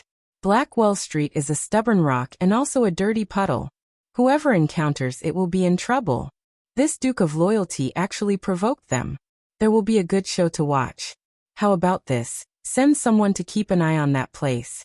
I want to see whether Boss Who is more powerful, or this Duke of Loyalty who is not afraid of death can take advantage of it. After saying this to his subordinate, Shi Hung seemed to still feel unsatisfied. As if he had thought of something, he suddenly stood up and said to his personal guard, "Make the arrangements. Marquis wants to enter the palace to meet the emperor." At this time, Shi Hung was like a fly that had seen a cracked egg. He was full of fighting spirit. However, what he didn't expect was that he wasn't the only one who received the news to enter the palace to meet the emperor. The Minister of War, Yi Ming, also heard the news after returning home and hurried to the palace. The two met in front of the palace gate. When they saw each other, they were first stunned, then burst into laughter. At this moment, it was as if they had seen through each other's thoughts.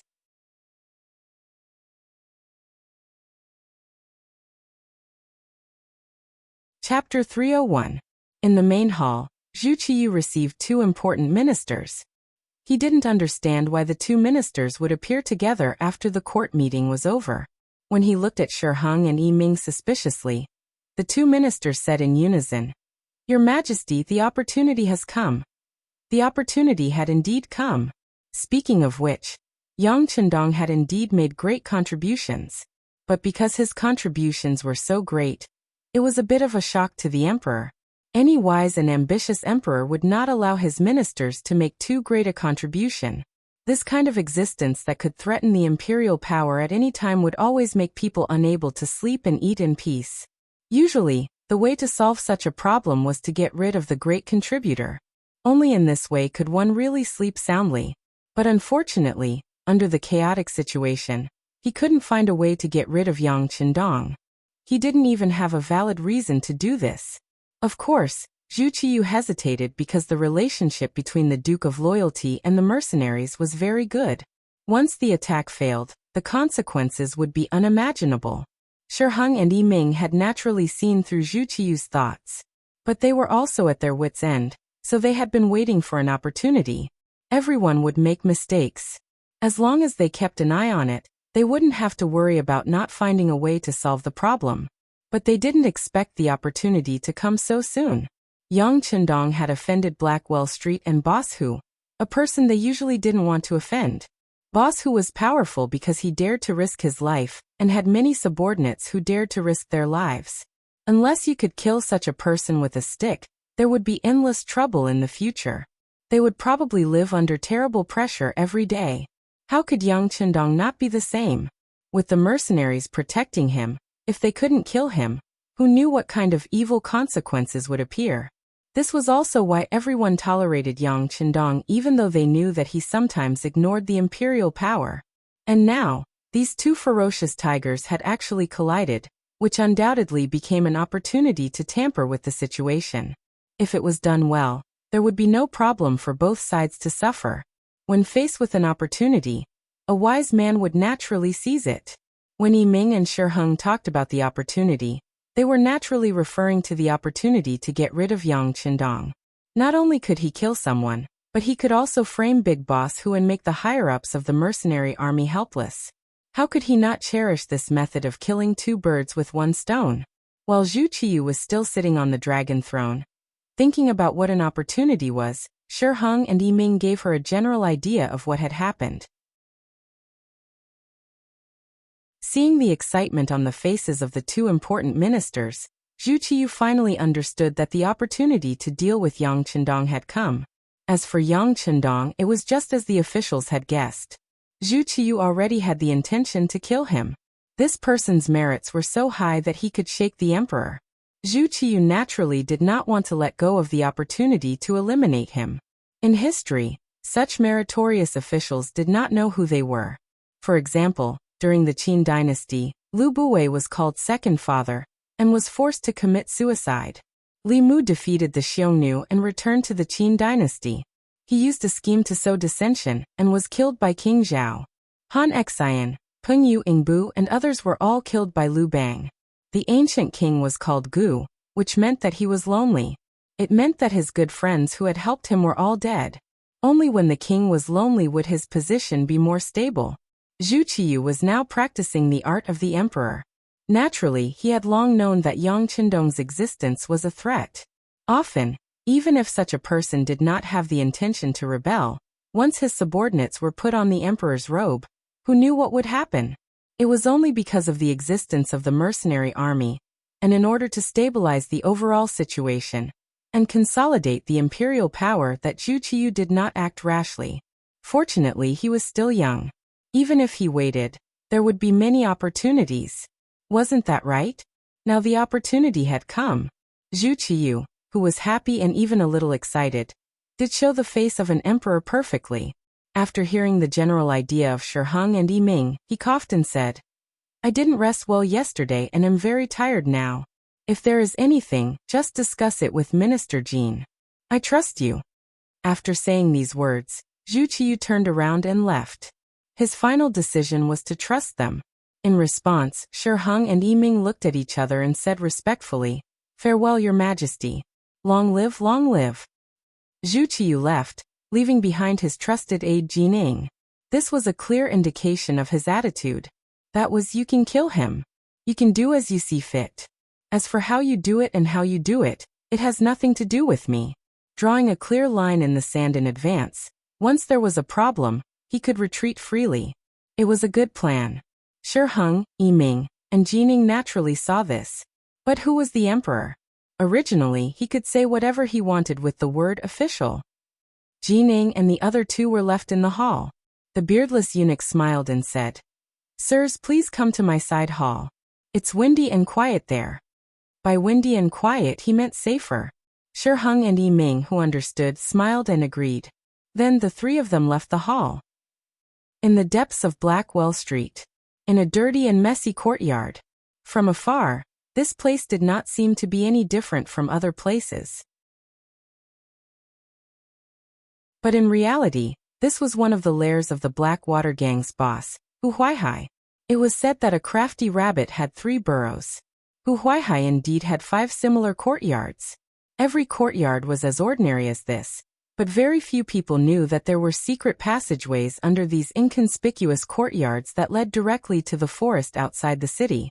It took a lot of effort to dig this tunnel. In the end, the workers who dug the tunnel and were paid a lot of money were all buried, making this tunnel even more unknown. Killing and robbing and being righteous were the 2 personalities of Hu Huaihai. To outsiders he would stop at nothing. Vicious and merciless was not enough to describe him. Because of this, there was no one in Blackwell Street who did not fear the boss Hu Huaihai. Some people even called him King of Hell Hu in private. To his own people, he was generous and forthright.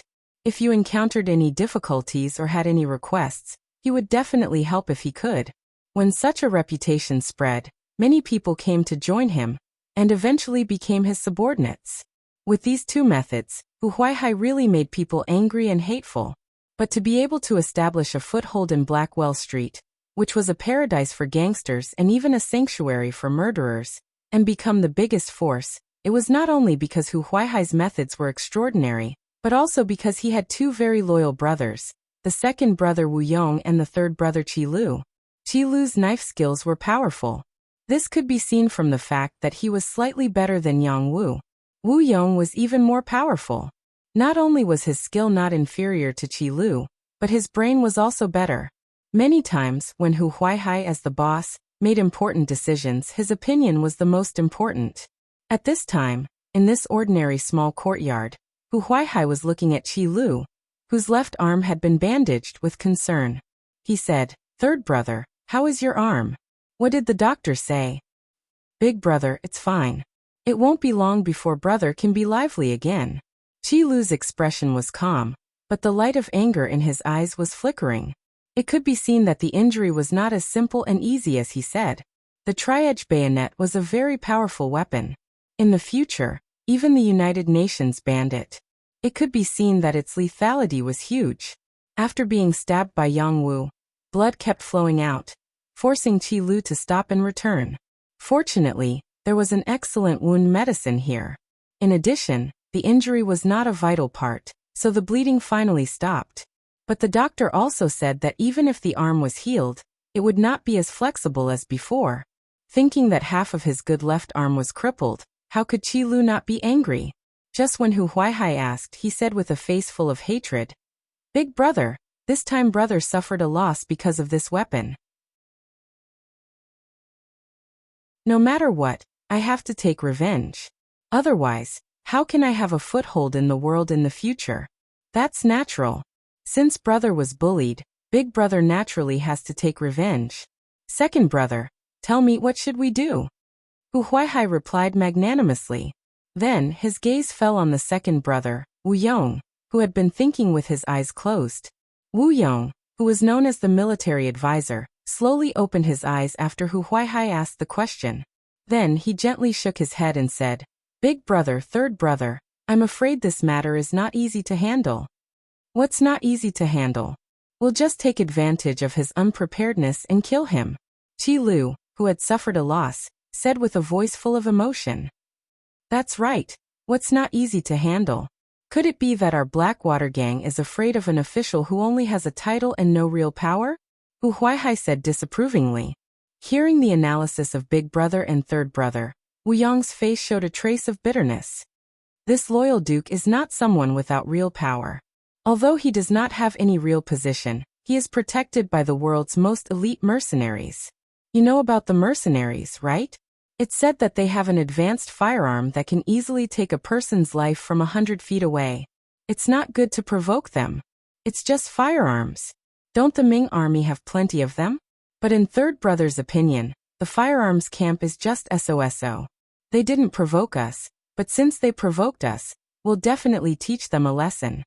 Qi Lu, who had a bad temper, heard the words firearms and said without thinking, "That's not true. The firearms of these mercenaries cannot be compared to the firearms of the Ming army's firearms camp. I heard that the firearms in their hands are more accurate, and can even fire continuously. It's not easy to deal with them." Moreover, from what third brother said, he brought more than 10 experts, but in the end he only brought back 3. They didn't even leave behind a single life, and this was because they didn't use firearms. Even their martial arts are so good. This kind of opponent cannot be underestimated.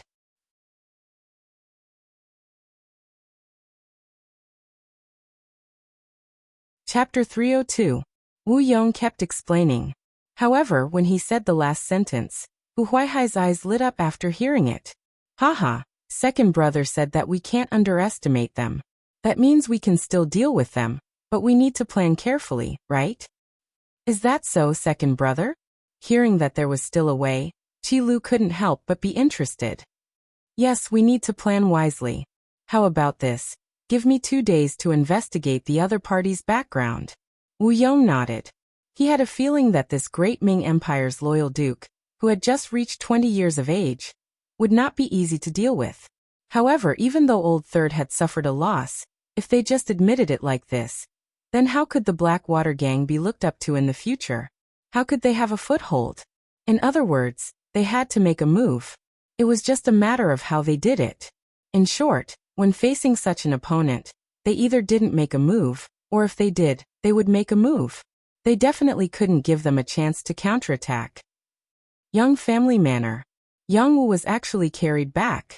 This matter instantly alarmed Yang Qindong, who was teaching students at the Yang Family Academy. When he strode into the courtyard, he saw Tiger's man and the others standing there angrily. He asked in a deep voice, "Who can tell me what's going on?" "Sixth young master, it's like this." Two people who were responsible for protecting Qiao Yin's safety stood up. With one person taking the lead and the other supplementing, they recounted the scene that happened in Laoshan Street today in detail. Just as the two brothers finished speaking, a doctor walked out of the room. He was instantly surrounded by people. Young Chendong was no longer as calm as before. His expression was somewhat anxious. "Dr. Li, how is it?" This physician Li was a renowned figure in the capital. Seeing that the Duke of Loyal Courage was personally asking him, he didn't dare to be negligent. "Greetings, Duke Yang. Yang Wu's body is fine. He's just bleeding a little. Moreover, the injury has avoided the important parts. He just needs to rest for a period of time to recover." Upon hearing that Yang Wu's life was not in danger, Yang Chendong let out a long sigh of relief. "Beta Persei, arrange for someone to send Dr. Li back to the city and triple the consultation fee." "Oh, you're too polite." Dr. Li was flattered after listening to Wang Yao. However, Yang Chendong carried it out and cupped his hands in greeting. The other party politely returned the greeting, and then left satisfied. After the doctor left, Beta Persei quickly rushed back. At this moment, he saw Yang Chendong listening to Yang San, the deputy director of the Security Bureau, giving a detailed report about Haging Street and the Blackwater gang. "Young master, that's all the information we've gathered. That place is filled with crooks and honest folk, so it's not easy to enter."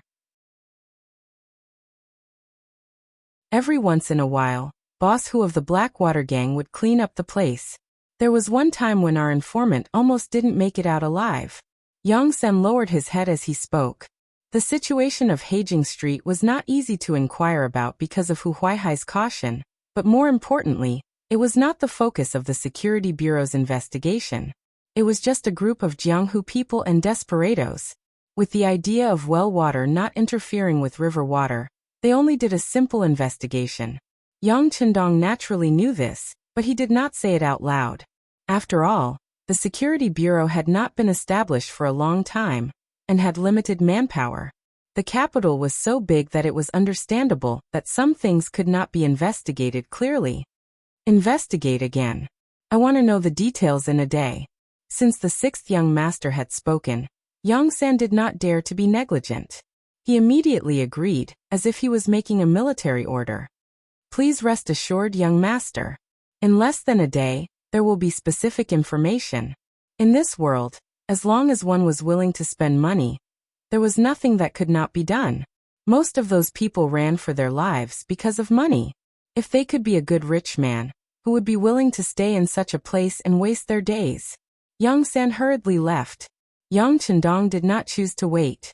Instead, he went into the room and looked at Yang Wu, who was sleeping soundly. Then he called Tiger's Mane and Beta Persei.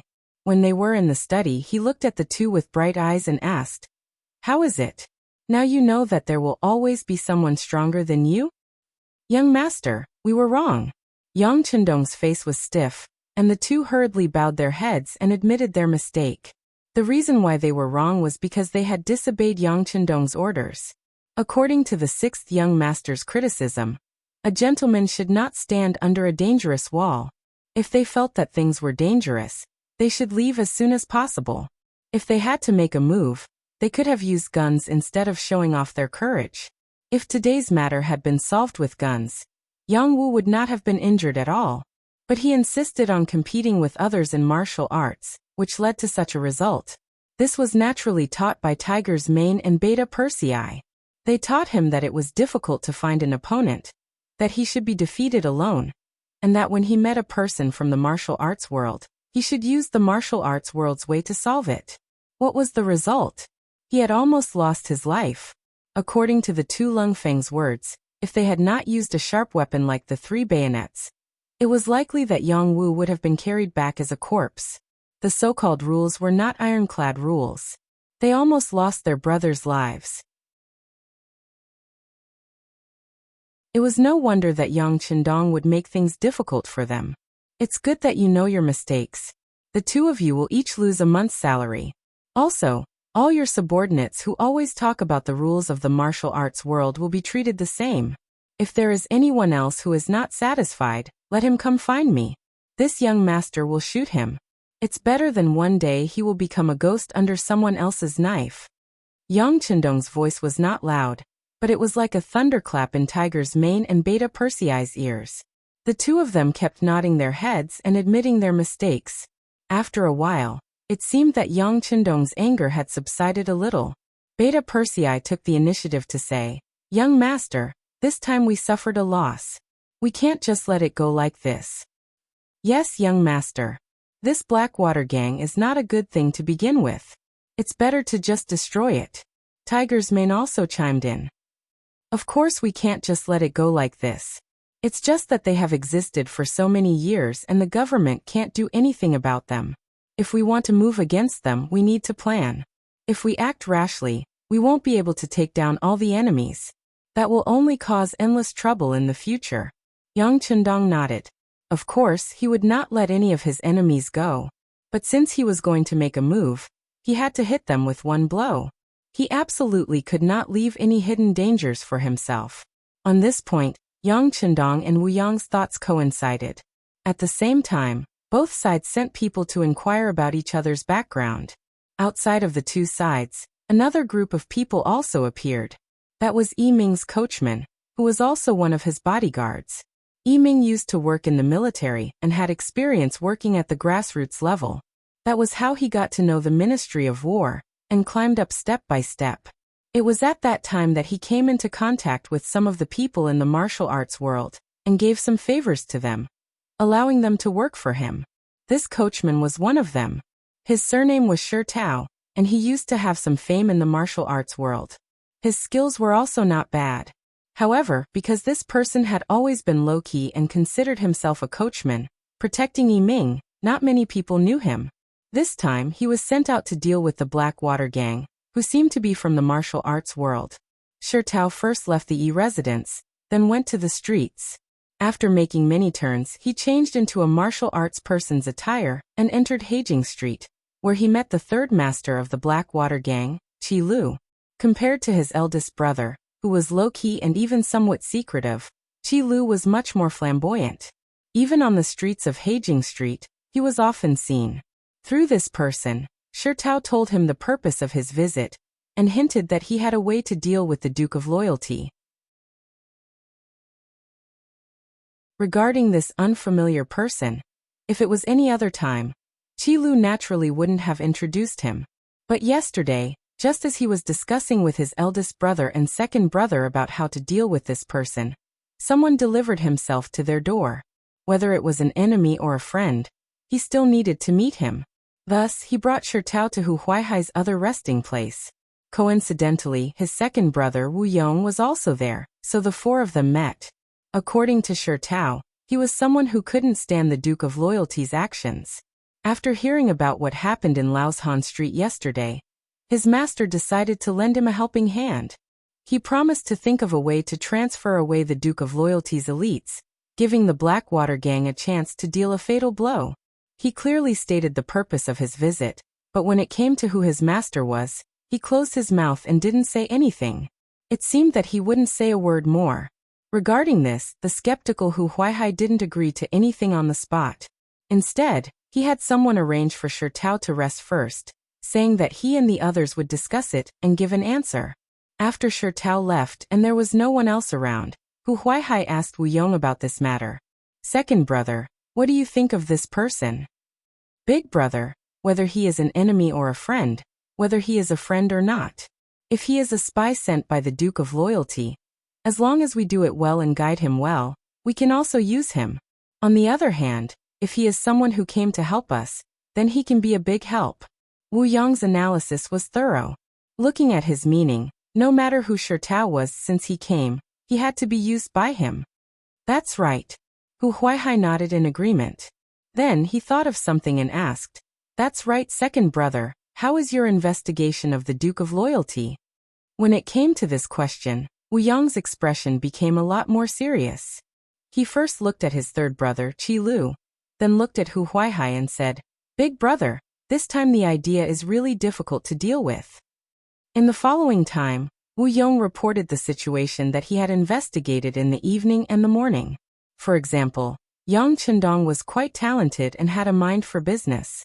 He also came from a famous family, and was not careless even when fighting a war. Something about establishing the Yang Bao, creating the immortal abode, sky beyond heaven, and the Yang family bank, and so on. Also, a while ago, Lu San was hired by someone to deal with him, and in the end he was defeated and died.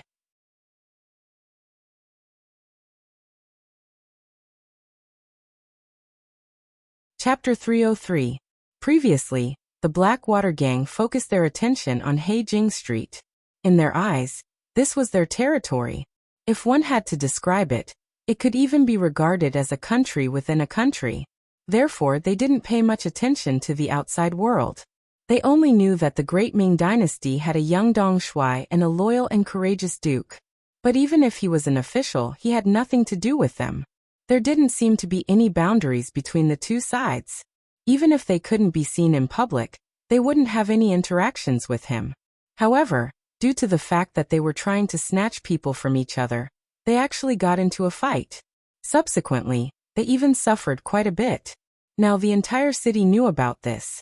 Unless the Blackwater gang didn't plan to stay in the capital anymore, they had to get back their face. Thus, he began to investigate this person. However, the more he knew, the more shocked Wu Yong was. When he told this to his eldest brother and third brother, he had a serious expression on his face. Oh, in that case, he is indeed a capable person. Hu Huaihai's expression became incomparably dignified after hearing this. He had thought before that if it was an official, it wouldn't be difficult to deal with him in his own way. On the other hand, if it was a person from the Jianghu, it wouldn't be difficult to deal with him according to the rules of the Jianghu.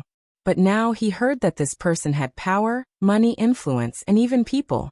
It was very difficult to deal with him, especially when Wu Yong had mentioned the mercenaries. He had heard of this name before. After all, when the Walla army attacked the city, it was the mercenaries who drove them away. It was said that there were only a few hundred of them, but they managed to drive away the tens of thousands of Walla elite cavalry. At least the Blackwater gang couldn't do such a thing. If the mercenaries were to target him this time, what were his chances of winning? Hu Huaihai was still silent. At the side, the outspoken and grumpy Qi Lu said, "Why do you care so much? We are earthen pots, and he is porcelain. Could it be that he really wants to go head-to-head with us? Besides, even if both sides suffer, as long as big brother and second brother are still here, can't we occupy a mountain and form a team?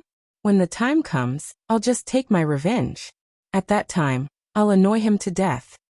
Although Qi Lu's words were reckless, both Hu Huaihai and Wu Yong agreed. With the complicated terrain of Blackwell Street, even if he couldn't beat them, he could still escape, right? As long as there was life, there was no need to worry about firewood. They understood this principle. That loyal and daring duke was a smart person, so of course, he would also understand. He first thought of the worst-case scenario and realized that it wasn't a big deal. He would just have to start all over again. Then the three brothers began to discuss how to deal with Yang Chendong. According to past practice, assassination was the most suitable method. This was also pointed out by Wu Yong. This Duke of Loyalty must die. As long as he doesn't die, I'm afraid that we brothers will face the danger of death at any time. At the same time, we won't be able to establish ourselves in Jianghu. That was how the people of Jianghu were. Sometimes, they valued their reputation more than their lives. Since they suffered a loss in the hands of Yang Chendong, if they didn't get back their reputation, the Blackwater gang would have no prestige to speak of. Naturally, they wouldn't be far from falling apart. On this point, Yang Chendong was also very clear. As far as this matter was concerned, even if he didn't pursue it now, the other party wouldn't let it go. Not to mention, Yang Wu was still lying in a hospital bed. Although it was said that he could recover after a period of rest, his brother was injured. If he didn't do anything, he would also disappoint his brother. Not to mention, the name of the loyal and daring duke was useless. Just based on this point, those who didn't open their eyes would have to be taught a lesson. In addition, at noon, Yang Sen personally sent some information about the Blackwater gang. Looking at their actions, he was even more determined to not let this gang stay. This time, the Security Bureau spent a lot of effort and spent a lot of money to bribe some Jianghu people who usually mingled in Blackwell Street. From their mouth, they knew that this Blackwater gang really didn't shrink from any evil. Forcing the good into prostitution, bullying the good, opening casinos, and loaning money were common occurrences. The reason why they had a conflict with Yang Wu and the others this time was that they saw that there were too many prostitutes in the city and wanted to come out and get a share of the profits. Moreover, the information also showed that once the women were snatched by the Blackwater gang, they would be sold out of the capital, and the destination was the grassland in the north.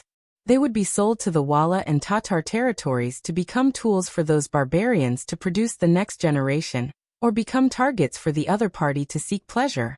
Whether it was in the previous life or this life, if there was one person that Yang Chendong hated the most in his heart, it was undoubtedly the traitors. This kind of person had no ruler, no father, no country, and no home. For the sake of profit, they could really sell anything. Such a person was even worse than pigs and dogs. The way the Blackwater gang did things was no different from the traitors. Although the Great Ming and the Walla had stopped fighting, and under Yang Chendong's urging, the two sides had even started to trade, all of this was just a delaying tactic. It was to leave enough time for them to rear a fat sheep and slaughter it in one fell swoop. But the Blackwater gang's actions were clearly to help the other side grow stronger. Had they ever thought about how many people the women would bring to the other side in a decade or so once they entered the grassland? And how many Han people would die under the iron hooves of these foreign men? When he thought of this, Yang Chendong was so angry that he couldn't vent his anger. In his heart, he had already made up his mind to deal with them. How about this? Go and arrange something. Remember, it has to be a big deal. Yang Chendong whispered a few orders into Yang San's ear. Hearing this, the deputy chief of the Security Bureau, who was actually the manager, nodded repeatedly. The immortal abode of the capital. Ever since it was built and opened for business, it had been very prosperous. Apart from the disturbance caused by the Japanese envoy a while ago, which caused a certain loss in business, it had always been difficult to find a table. Now that the Japanese army had suddenly landed in the Tianjin garrison and attacked the Great Ming's army, the Duke of Loyalty was able to extricate himself from this matter, and the business here continued to flourish. Because of the prosperity, and because the customers were all high-ranking officials and nobles, the security here had always been excellent. No matter how angry they were, few people dared to cause trouble here. As time passed, the security here was no longer as strict as before. Not only that, but even the soldiers of the 5 cities' warden's office were becoming fewer and fewer in number. But sometimes the more confident you were, the easier it was for something to happen. That evening, for example, the immortal abode was originally bustling with noise and excitement, with singing and dancing, and the sounds of toasting and exchanging cups filling the air. But all of a sudden, a commotion broke out outside. Soon after, a few pieces of rock flew up from the ground and smashed into the transparent glass, causing a series of shattering sounds. The sudden chaos caused the diners in the immortal abode to panic. 2 of them were even unlucky enough to be injured by glass shards. The dancers in the stands screamed in unison, making it seem like the end of the world had arrived. Fortunately, the chaos ended as quickly as it started. By the time the immortal abode's guards ran out, the troublemakers had already fled west. They chased them all the way until they saw them enter Blackwell Street. Only then did they stop and return. With so many witnesses present, the immortal abode immediately pointed the finger of blame at the Blackwater gang. Thinking back to the conflict yesterday, anyone who wasn't an idiot could see the cause and effect. The 5 cities' warden's office arrived, as did the Supreme Court. When they heard the clamor of the diners, they knew that things weren't going well. These Blackwater gang members were a bit too bold. They actually dared to provoke the Duke of Loyalty in such a public manner. They really didn't know how to write the word death. News of anything that happened to Yang Chendong always spread quickly. Shi Heng, who was in the barracks, and the Minister of War, Yi Ming, who was in his residence, both received the news. However, The two of them had the same reaction. This was a trap from the start. First of all, they had already sent people to contact the Blackwater gang, and were waiting for them to join forces. Then again, if they wanted to deal with Yang Qindong, they wouldn't have resorted to such a painless method. What did smashing a few pieces of glass count for? Although it was expensive, for the wealthy Duke of Loyalty, it wasn't even a drop in the ocean. If they did this, not only would they not be able to do anything to the Duke of Loyalty, but it would also arouse the anger of others. Even if everyone had a common enemy, it was really the behavior of a stupid pig. Since the Blackwater gang could occupy Haging Street for so long, they wouldn't only have such an IQ. If they didn't do it, there seemed to be only one answer. It was that some people directed and acted out a play. It was just that both of them could see it, and even some smart people could see it. But things had already happened, especially when there were rumors in the marketplace, saying that the Blackwater gang was afraid of the Duke of Loyalty, but they couldn't take it lying down, so they used the method of warning. As soon as such news came out, the public was outraged and condemned the Blackwater gang. At the same time, it was tantamount to giving Yang Qindong an excuse to make things bigger. Sure enough, just when Shi Hong and Yi Ming were still worried about whether Yang Qindong would take advantage of this matter, the Supreme Court, the Ministry of Justice, and the 5 cities' warden's office received Yang Qindong's visit. The general idea was that they had to give an explanation for this matter. Even the Ministry of Revenue received Yang Qindong's visit. The general idea was that if the government couldn't guarantee the lawful rights and interests of merchants, was there any need to pay the business tax? This was the Duke of Loyalty, the leader of the merchants of the capital. Although there was no rule that said that all merchants would listen to him, if he raised the issue of whether the business tax should be paid or not, then he would definitely have many supporters. After receiving Yang Qindong's visit, the Yamans didn't dare to be careless and reported the matter to the imperial palace. The chief eunuch, Jining, didn't know whether to laugh or cry when he saw these memorials, but he inwardly praised Yang Qindong's method of diverting disaster. He knew that he had no choice but to take care of the Blackwater gang. It was at this moment that Shi Hong and Yi Ming entered the palace and found Jining. But to everyone's surprise, the two of them had faint excitement on their faces. Eunuch Jin, we've received news that they've decided to go all out. Our chance has come.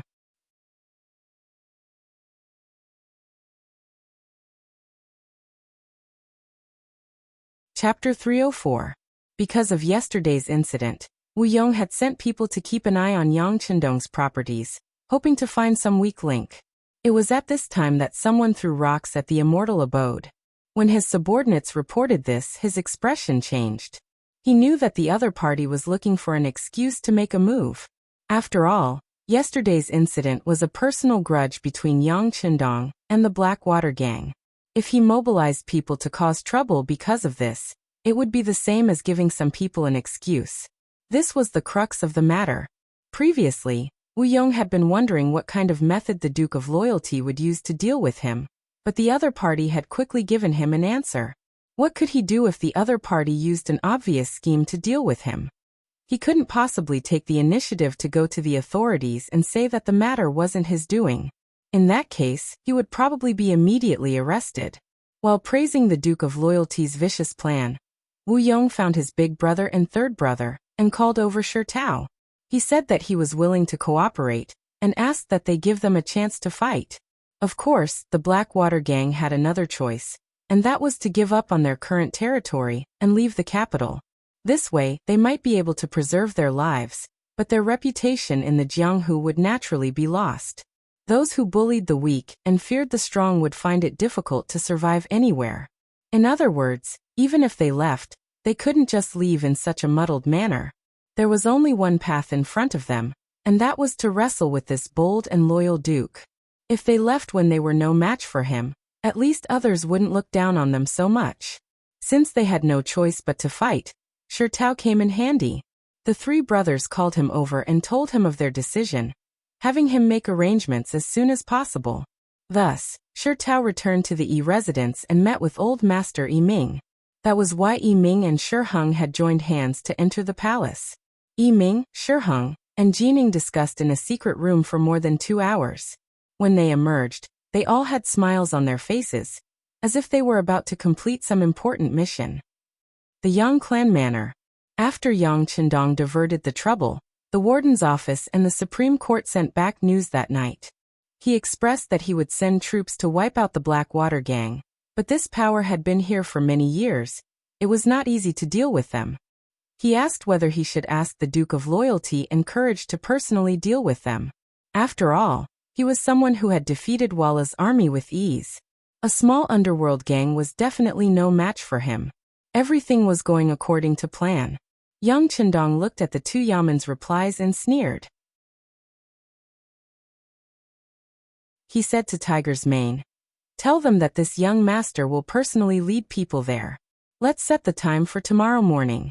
We need to catch them off guard." "Young master, why are you in such a hurry? How many of our brothers have not returned from the Dark Well Street? I heard that they have a secret passage that leads to the outside world." Tiger's Mane repeated the news he received from the Security Bureau in the afternoon. This was the news that the captain of the Langia Special Forces, Tai Hu, had personally found out. Until now, this person had not returned from the Dark Well Street. Secret passage? With this young master taking action, there is no use for any secret passage. Let Tai Hu and the others come back, and then we will arrange it like this. Yang Chendong shook his head indifferently. He already had an idea on how to deal with this underworld gang. Since they dared to scheme against him, then there was no need to keep them alive. In order to achieve the effect of a surprise attack, he decided to end the battle quickly, not giving the other party more time to prepare and consider. Since the young master was so confident, Tiger's Mane naturally did not try to persuade him. He agreed and left to pass on the message. The soldiers of the warden's office in the 5 cities, the bailiffs and constables of the Supreme Court, who were off duty at home, received the urgent order to recall them. For a moment, there were hurried footsteps on the streets of the capital. At the same time, the news also reached the Dark Well Street. At the Blackwater gang's boss Hu Huaihai's place, Shi Tao informed the 3 leaders of the order from above, and then quietly left. Obviously, he also knew that they were going to discuss the details of the operation, and his presence was inconvenient. When there was no one else in the room, Hu Huaihai looked at Wu Yong and Qi Lu with a sinister gaze and said, "Second brother, third brother, this Duke of Loyalty can't help but want to make a move on us. At this moment, I'm afraid that even if we want to hide, there is no time. Yes, the arrow on the bow has to be shot, but it is a pity that we are not fully prepared. Right now, there are still some brothers who are not out on the streets." Wu Yong said with a sigh. Yang Chendong's swift and decisive action was somewhat out of his expectations. He originally thought that they would test each other, but he did not expect that after only 1 day and 1 night, the other party had already made a move. Wu Yong did not know that although he treated himself as a dish, Yang Chendong did not put them in his eyes. They were just big rats that relied on the complicated terrain to survive in the dark corners. In today's society, as long as one was determined, eliminating them was just a matter of minutes. He really could not understand why the great Ming dynasty would allow them to exist, especially in such an important and bustling place like the capital. However, other people were afraid of trouble and were afraid of cutting the weeds without removing the roots, but Yang Chendong was not afraid. Since they had offended him, then he would teach them a lesson. At the same time, he would use this opportunity to intimidate the other officials who dared to find trouble with him. Him not making a move did not mean that he did not have a way. It was just that everyone's status was there, and it was not convenient to use 2 direct methods to solve the problem. However, this did not mean that he did not have the ability to solve the problem. What are you afraid of? It is just killing 1 person. We have already sent out more than 20 brothers, so it should be enough. Third brother Qi Lu waved his heavily injured left hand. Because of the pull, the pain came up, causing him to grimace for a while. However, his spirit was still quite good. It could be seen that the anger in his heart was very uncomfortable. If he did not find a way to release it, it would cause a serious illness. No. Wu Yong straightforwardly shook his head. They did not understand this Duke of Loyalty. Although he is young, his ability cannot be underestimated. A while ago, even an important official in the court, the Minister of Justice, suffered a loss at his hands. To deal with this kind of person, if we do not have a few layers of plans, it will definitely not work. Second brother, what do you plan to do? Hu Huaihai knew Wu Yong well. He knew that Wu Yong was an expert who planned before taking action, so he asked. I plan to take a risk and send out a few more brothers. This way, the three of us brothers will have to split up into 3 groups. As Wu Yong spoke, he pushed the oil lamp on the table to the side. Then he used his finger that had just dipped in tea to draw on the table. The so-called 3 groups. The first group is to guard the home and lure the Duke of Loyalty to attack. The second group is to sneak out of the city and kill toward the Yang family village, forcing him to hastily return to defend. The third group is to ambush him on the road back to the village and give him a fatal blow. This is good. Then I will bring people to attack the Yang family village. Haha, I heard that this Duke of Loyalty has 4 beauties. I want to let him know that there are some people that he cannot afford to offend. After listening to Wu Yong's analysis, Qi Lu took the initiative to bring the second group. In his opinion, any ambush or entrenched defense was too meaningless, and it was far less straightforward and satisfying than directly charging out. After Qi Lu finished choosing, Wu Yong also volunteered. Then, we will rely on Big Brother to defend the home. Second brother will bring people to ambush outside. Hopefully we can succeed in one strike. The reason why Wu Yong chose to set up an ambush was because he knew that as the boss, Hu Huaihai would not trust anyone. The tunnel in Heijing Street led to the outside world.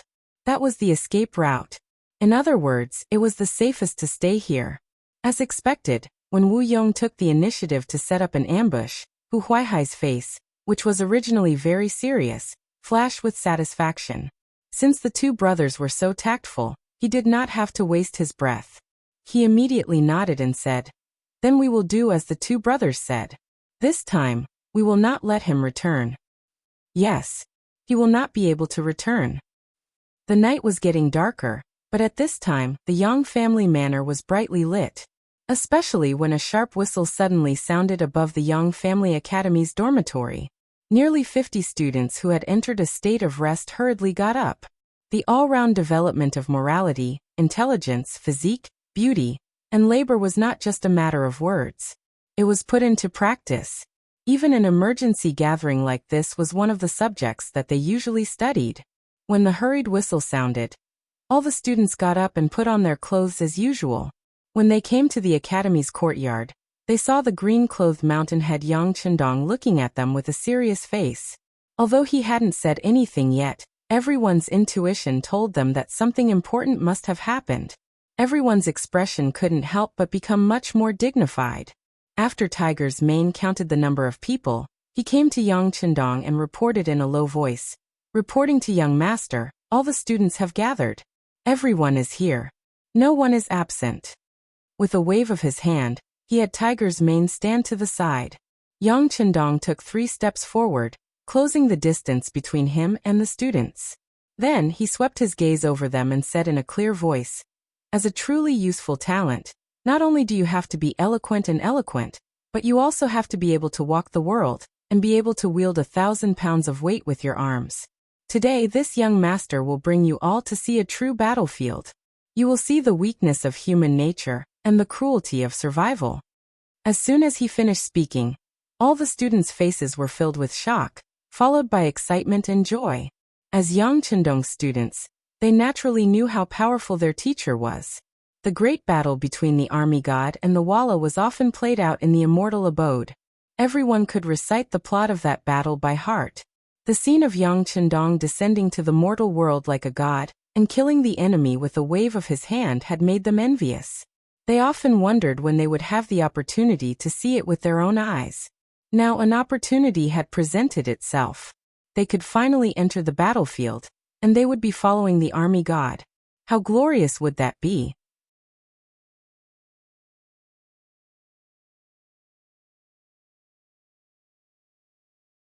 Chapter 305. After understanding all of this, the nearly 50 students immediately shouted in a loud voice, "We will obey the mountain head's orders." Okay, we'll leave in 15 minutes. You can all go and prepare. After waving his hand to dismiss the team, Yang Chendong called Junko, Tai Qingyi and Jiang Ping. They were the only 3 women among the students.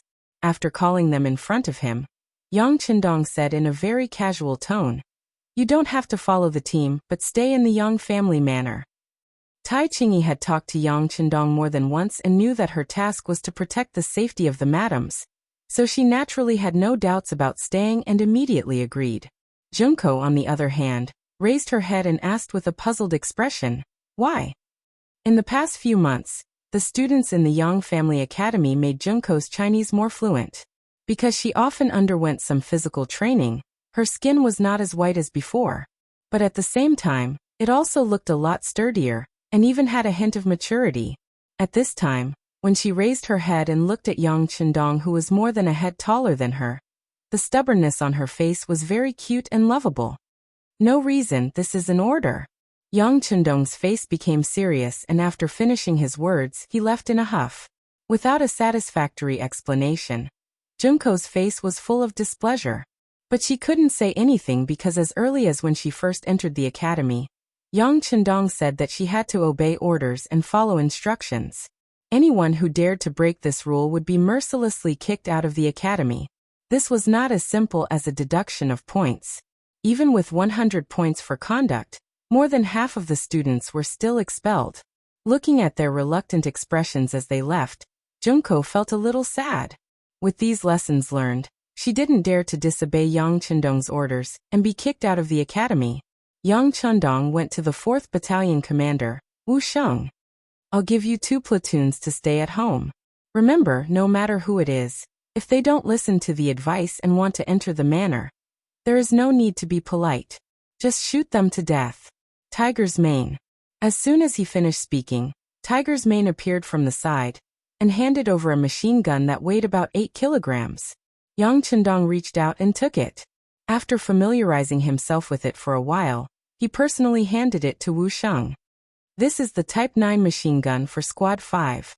The gun is 840 millimeters long, the gun weighs 3.95 kilograms, the muzzle velocity is 970 meters per second, the caliber is 5.8 millimeters, the bullet capacity is 75 rounds, and the effective range is 800 m.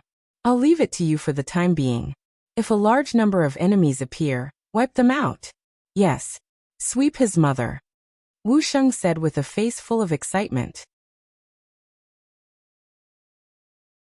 When he first joined the Cold Front, Yang Chendong said that there would be more advanced and more powerful machine guns in the future. They would be able to wipe out a large number of enemies in one shot. Once they started fighting, one person would be able to guard the main road and prevent the enemy from advancing. When he first heard about it, Wu Sheng was very excited. He had a strong body and was quite strong. He thought that this opportunity would be most suitable for him to use. Now his long-time dream had finally come true. Although this machine gun wasn't heavy and had appeared on the battlefield against the Walla cavalry, it wasn't the more powerful heavy machine gun that the young master had mentioned. However, even if it was a light machine gun, being able to use it once was something to be proud of. In the future, he would have something to brag about in front of the other Cold Front members. He had no choice but to take out the light machine gun for Squad 95. Tonight he was facing a group of fugitives. God knows what they would do. It was never wrong to be more prepared just in case. Because of the lack of time and limited information, Yang Chendong's operation this time couldn't be perfect. But it didn't matter. With his powerful strength and the unknown advanced firearms in his warehouse, he only needed to charge forward. He really had a heroic aura of no matter how far you come, I'll go all the way. Leaving behind 2 squads of Cold Front members and 2 bases of ammunition, the Yang clan manor's defenses were raised by more than 1 level. Unless a large number of enemies charged at them with no regard for their lives, they were more than enough to deal with a few stragglers. While he was giving some instructions to Wu Sheng, the students had finished gathering. Yang Chendong led a platoon of Cold Front members and joined them. They left the Yang clan manor and headed toward the capital. In the inner courtyard of the Yang clan manor, Huyen Xiaoyin, Lady Shui, Lady Xiang, and Yang Duo were all out of bed. Even though it was late at night, None of them were sleepy. As women, there was a limit to what they could do in such a situation. They could only pray in their hearts that their husband and brother would return safely. In reality, it was just suppressing bandits. They would definitely be fine. At the Yongding Gate, at the southern gate of the capital, the commander of the 5 cities warden's office, Sun Tong, was leading a group of soldiers to welcome Yang Qindong. Sun Tong had originally been a rank 6 soldier, but after defeating Walla's army, he had been promoted to rank 5. This was all thanks to Yang Qindong, and his heart was filled with boundless gratitude.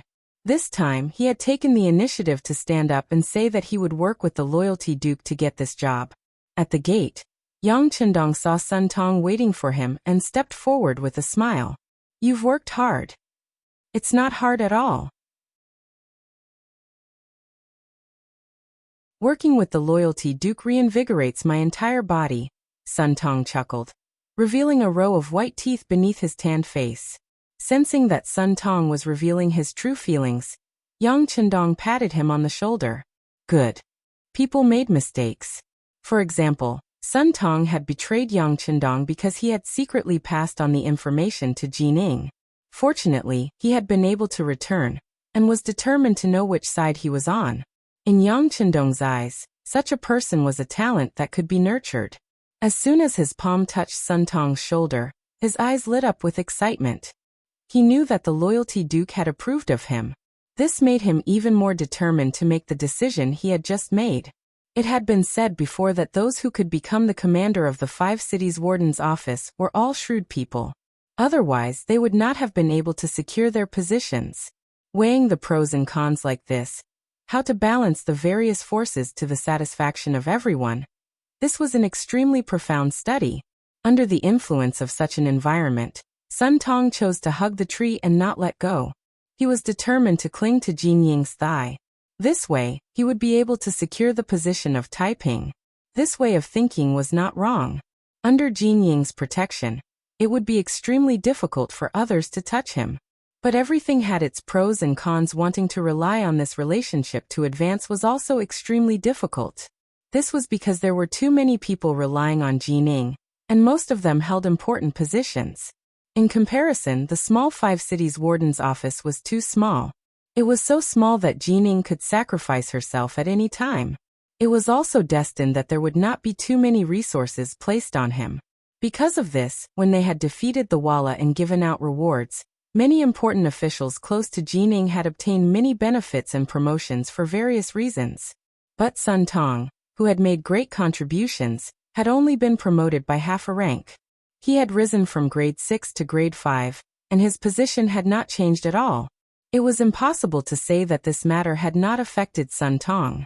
Why was it that those officials who only knew how to sit in their manners were able to obtain such great benefits, while he, a person who was in the middle of the situation, risked his life and only obtained such small benefits? Unable to understand, he began to have other thoughts. Gradually, Sun Tong's mentality changed. He was no longer so eager to work for Jining. He began to consider where he would go in the future. It was at this time that orders came from above.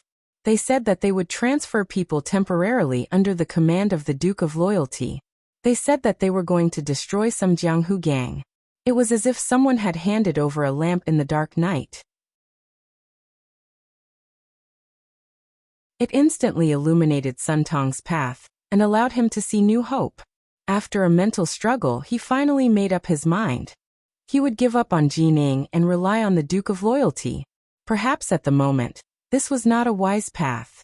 But unless he wanted to muddle along for the rest of his life, if he wanted to stand out, it would be difficult to find any other choice. With such thoughts, when Sun Tong appeared in front of Yang Qindong again, his attitude had changed completely. His sincere respect could be felt by anyone. The two armies converged together. They held torches like a fire dragon and quickly passed through the streets and alleys. They arrived at Heijing Street near dawn. Many bailiffs and constables from the Supreme Court had already surrounded the place. From a distance, there was a guard post every 3 meters and a sentry every 5 steps. It was as if they had surrounded the place like an iron bucket. The person from the Supreme Court in charge of this operation was a deputy of the Supreme Court named Wang Bo.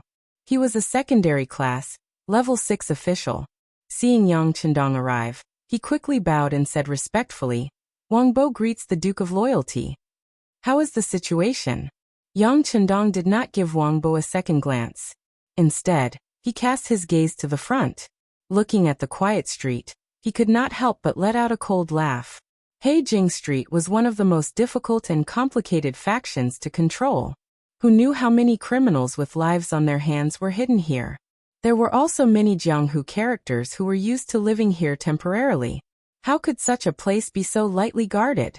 Even if it was before dawn, with an army surrounding it, it couldn't be that there wasn't even the slightest bit of movement. And now everything was so quiet, even more so than usual. This could only mean that the other party had long since known about this, and was already on guard. Replying to the Duke of Loyalty, "I have already sent people to surround this place, but..." Wang Bo seemed to want to say something but stopped.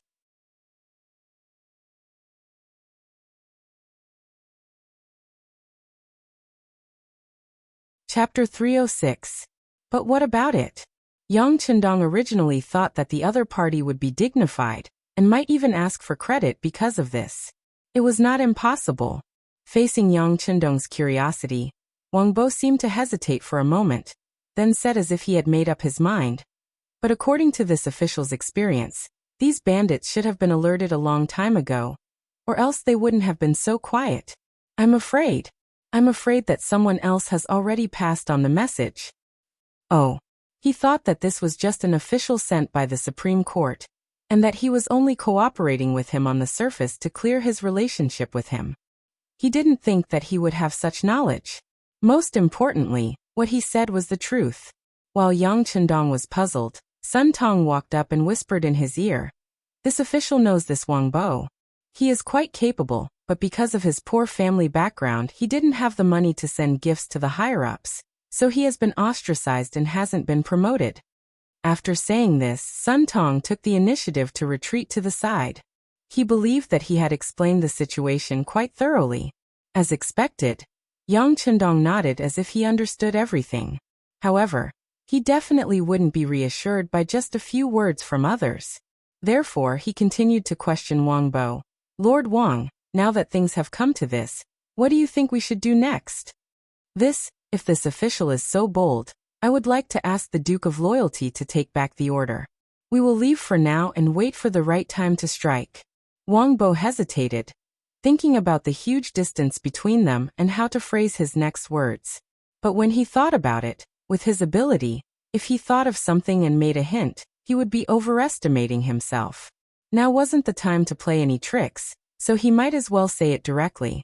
This way, after expressing his loyalty, he would have no regrets about how things would develop. Wang Bo actually advised Yang Chendong to take back the order to attack. Sun Tong was startled at first, then he bluntly reprimanded, "How dare you say such things in front of the Duke of Loyalty? What are your intentions?" Even though Sun Tong was a military officer, he was still a secondary class rank 5. He had the right to reprimand Wang Bo, who was a secondary class rank 6. Most importantly, he had already gained the initial approval of Yang Chendong, so it was even more reasonable for him to say such words at this moment. "I was too rash." After being pointed out by Sun Tong, Wang Bo hurriedly admitted his mistake. Yang Chendong, who was standing at the side, naturally chuckled. How could he not see that the two of them were clearly putting on a show here? Since Sun Pong had spoken up for Wang Bo before, it was clear that they knew each other, and even had some friendship. At this moment, he was only saying these words to offend the other party. Wang Bo naturally knew this, so he stopped at a certain point. He quickly stopped talking and expressed that he knew he was wrong. Everyone had their own schemes, and it was understandable to use them appropriately. Yang Chendong didn't want to comment on this. Since he knew the truth, he casually waved his hand and said, "Forget it, official Wang also had good intentions." Hearing these words, Sun Tong and Wang Bo both let out sighs of relief. It was good that they weren't blamed. Moreover, hearing the meaning of these words, the Duke of Loyalty understood everything. Since it was like this, then the operation tonight could be cancelled. Thinking about it, it made sense. Originally, They were playing a sneak attack. Since the other party already knew of their movements and had made preparations in advance, there was already no meaning in talking about a sneak attack. Just as Sun Tong and Wang Bo were thinking about canceling tonight's operation and returning without any results, Yang Chendong said with an extremely calm tone, "The other party is a bandit, we are officials. Since it is like this, how can officials be afraid of bandits? Since we have come, who cares if they have made preparations or not? This time, we can't just go back like this. Pass down the order for everyone to make preparations. We will attack in an hour." Even though he knew this, he still acted as usual. Yang Chendong's actions and decision made Sun Tong and Wang Bo both stunned. The two opened their mouths wide and wanted to say something. For example, if the enemy had received the news, would they have already left through the secret passage? If they killed their way in step by step, what was the use? Apart from losing the lives of some of their brothers, was there no other use? Or was the Duke of Loyalty also fishing for fame and didn't want to do anything with the Blackwater gang? Was all this just to save face? At this moment, the two seemed to have 100,000 questions in their hearts, but they didn't know how to ask. Yang Chendong didn't give any explanation to the two's confusion. He believed that facts spoke louder than words. Everything that happened next would naturally tell them whether what they were doing now was right or wrong. "Come, bring the walkie-talkie over." As soon as his voice fell, Tiger's mane had already stood behind Yang Chendong with a black, iron-like object on his back. However, Yang Chendong didn't touch this guy immediately. Instead, he turned around and looked at the dozens of academy students he brought with him and said, "Watch carefully. What does it mean to be irresistible? What does it mean to be unable to withstand a single blow? You also need to know that sometimes, using the right method will have an effect. You need to know that in the face of absolute strength, any conspiracy or trick is fragile and useless." After hearing the mountain head's words, the dozens of students all opened their eyes wide and nodded. Then they looked forward with bright eyes. At this moment, their spiritual energy was highly concentrated, as if they were afraid that they would miss something important if they weren't careful. However, after reprimanding these words, Yang Chendong had already reached out and held the walkie-talkie in his hand. Then he said in a very firm and confident voice, Tengshan, this is number 1. Are you ready?" Reporting to number 1, Tengshan is ready and can attack at any time. Please give your orders. At this moment, another voice suddenly came out from the metal object. This shocked Sun Tong and Wang Bo so much that they almost jumped up. It was enough to show that they were really frightened. "Okay, number 1, launch the attack. The time limit is 15 minutes. Don't stop. Begin." Tengshan Roger. The conversation ended for the time being, and there was no more sound coming from the metal object. Just as Sun Tong and Wang Bo were wondering how this thing could make a sound, a shocking scene suddenly appeared in front of them. Flames soared into the sky and thunder roared. Torrential flames suddenly appeared in front of their eyes. The rumbling sound was like thunder from the 9th heaven falling in front of them, causing the earth to tremble. The hot air that rushed toward them seemed to be able to roast them, causing them to involuntarily step back to avoid the heat. Boom, boom, boom. Boom, boom, boom. The sound of cannon fire could be heard incessantly, and one after another, flames soared into the sky. It was like the end of the world. And it was more like the heavens were angry and spitting out huge fireballs one after another. In an instant, Blackwell Street was completely submerged in flames. Sun Tong was dumbfounded, Wang Bo was dumbfounded, and the group of academy students were dumbfounded. Even Tiger Man, Lung Feng, and the others who were mentally prepared were also dumbfounded. They thought that since the young master had a card up his sleeve, he would definitely have a way to solve the problem in front of them. However, they did not expect that he would use such a direct method to bombard with the cannons. Moreover, this kind of bombardment was not the ordinary kind. After each shot, they would rest for a while. It was just like what they used to deal with the Walla cavalry. This was a bombardment of cannons. Under the continuous attacks, the entire street would probably be completely destroyed. Not even a single blade of grass would be left. Not even a single person would be left alive. In the loud sound of cannon fire, Blackwell Street in front of them became a sea of fire. At a close distance, they could even hear the miserable cries coming from inside. The people in Blackwell Street had indeed received the news in advance, and Hu Huaihai had made some preparations for this. For example, they would first divide their forces into 3 groups and prepare countermeasures. Then, they would mobilize all the Jianghu people and fugitives on the streets, telling them that the imperial court would kill them. And in order to protect themselves and preserve their last piece of pure land, what they had to do was to fight against reason and beat the invaders out. This was to tell others that this was their territory, and that no one was allowed to invade, much less have any ideas about it. Otherwise, only death awaited them. Those who could become the boss usually had a certain ability to stir up people's hearts. Hu Huaihai was like this. When he waved his arm and promised many benefits, he received a response from the crowd as expected. Next, the entire Blackwell Street could be said to be fully prepared for a face-to-face battle with the Ming army that rushed in. There were long spears, short knives, iron rods, silver whips, and some long bows and short crossbows. There were countless traps everywhere. They were just waiting for the Ming army to appear and kill them. However, they did not expect that Yang Qindong had no intention of fighting with them at close range.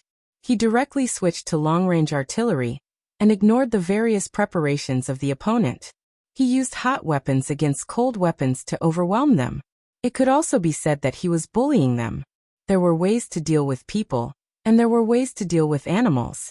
This was Yang Qindong's style of doing things. Just like when he faced the Walla army, he might have been able to severely injure them.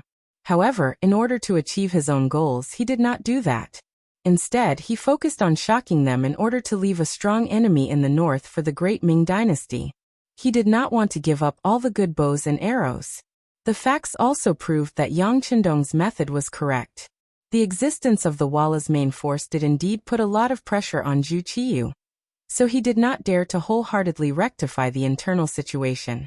Naturally, he could not raise his sword to attack Zhu Qiyu. For a time, the business with the Walla also limited his thoughts of fully developing the military. He could make a lot of money and so on.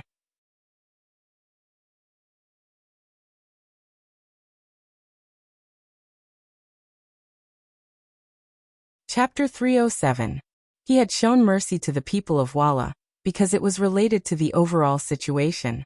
However, he would not show any mercy to these evil forces who dared to provoke him. There were no longer any commoners in Blackwell Street. Those who stayed there were either fugitives with a life or members of the Jianghu with evil intentions. They could no longer be regarded as human beings. Since that was the case, why would he need to show any mercy to them? All he needed to do was fight. Since he was ready to fight, how to obtain the greatest victory with the least cost was the problem that Yang Qindong had to consider. His opponent was so strong that he did not care about his life, especially when he had made preparations beforehand. Under such circumstances, if he just attacked blindly, he would lose many people. Furthermore, there were rumors of a secret passage. It was very likely that even if he paid the price and charged in, he might not be able to kill the main culprit. If he could not remove the root of the problem, then the danger would be even greater. At that time, the enemy would be in the dark while he was in the light. The feeling of being on guard for 1,000 days would be very unpleasant. Yang Qindong was not an indecisive person. When he could act swiftly and decisively, he would not be wishy-washy. Therefore, he directly chose to cover the area with cannon fire. Not only would he be able to beat up his opponent, but he would also be able to intimidate the other officials. He believed that after this incident, anyone who had any ideas about him would have to consider the consequences, right?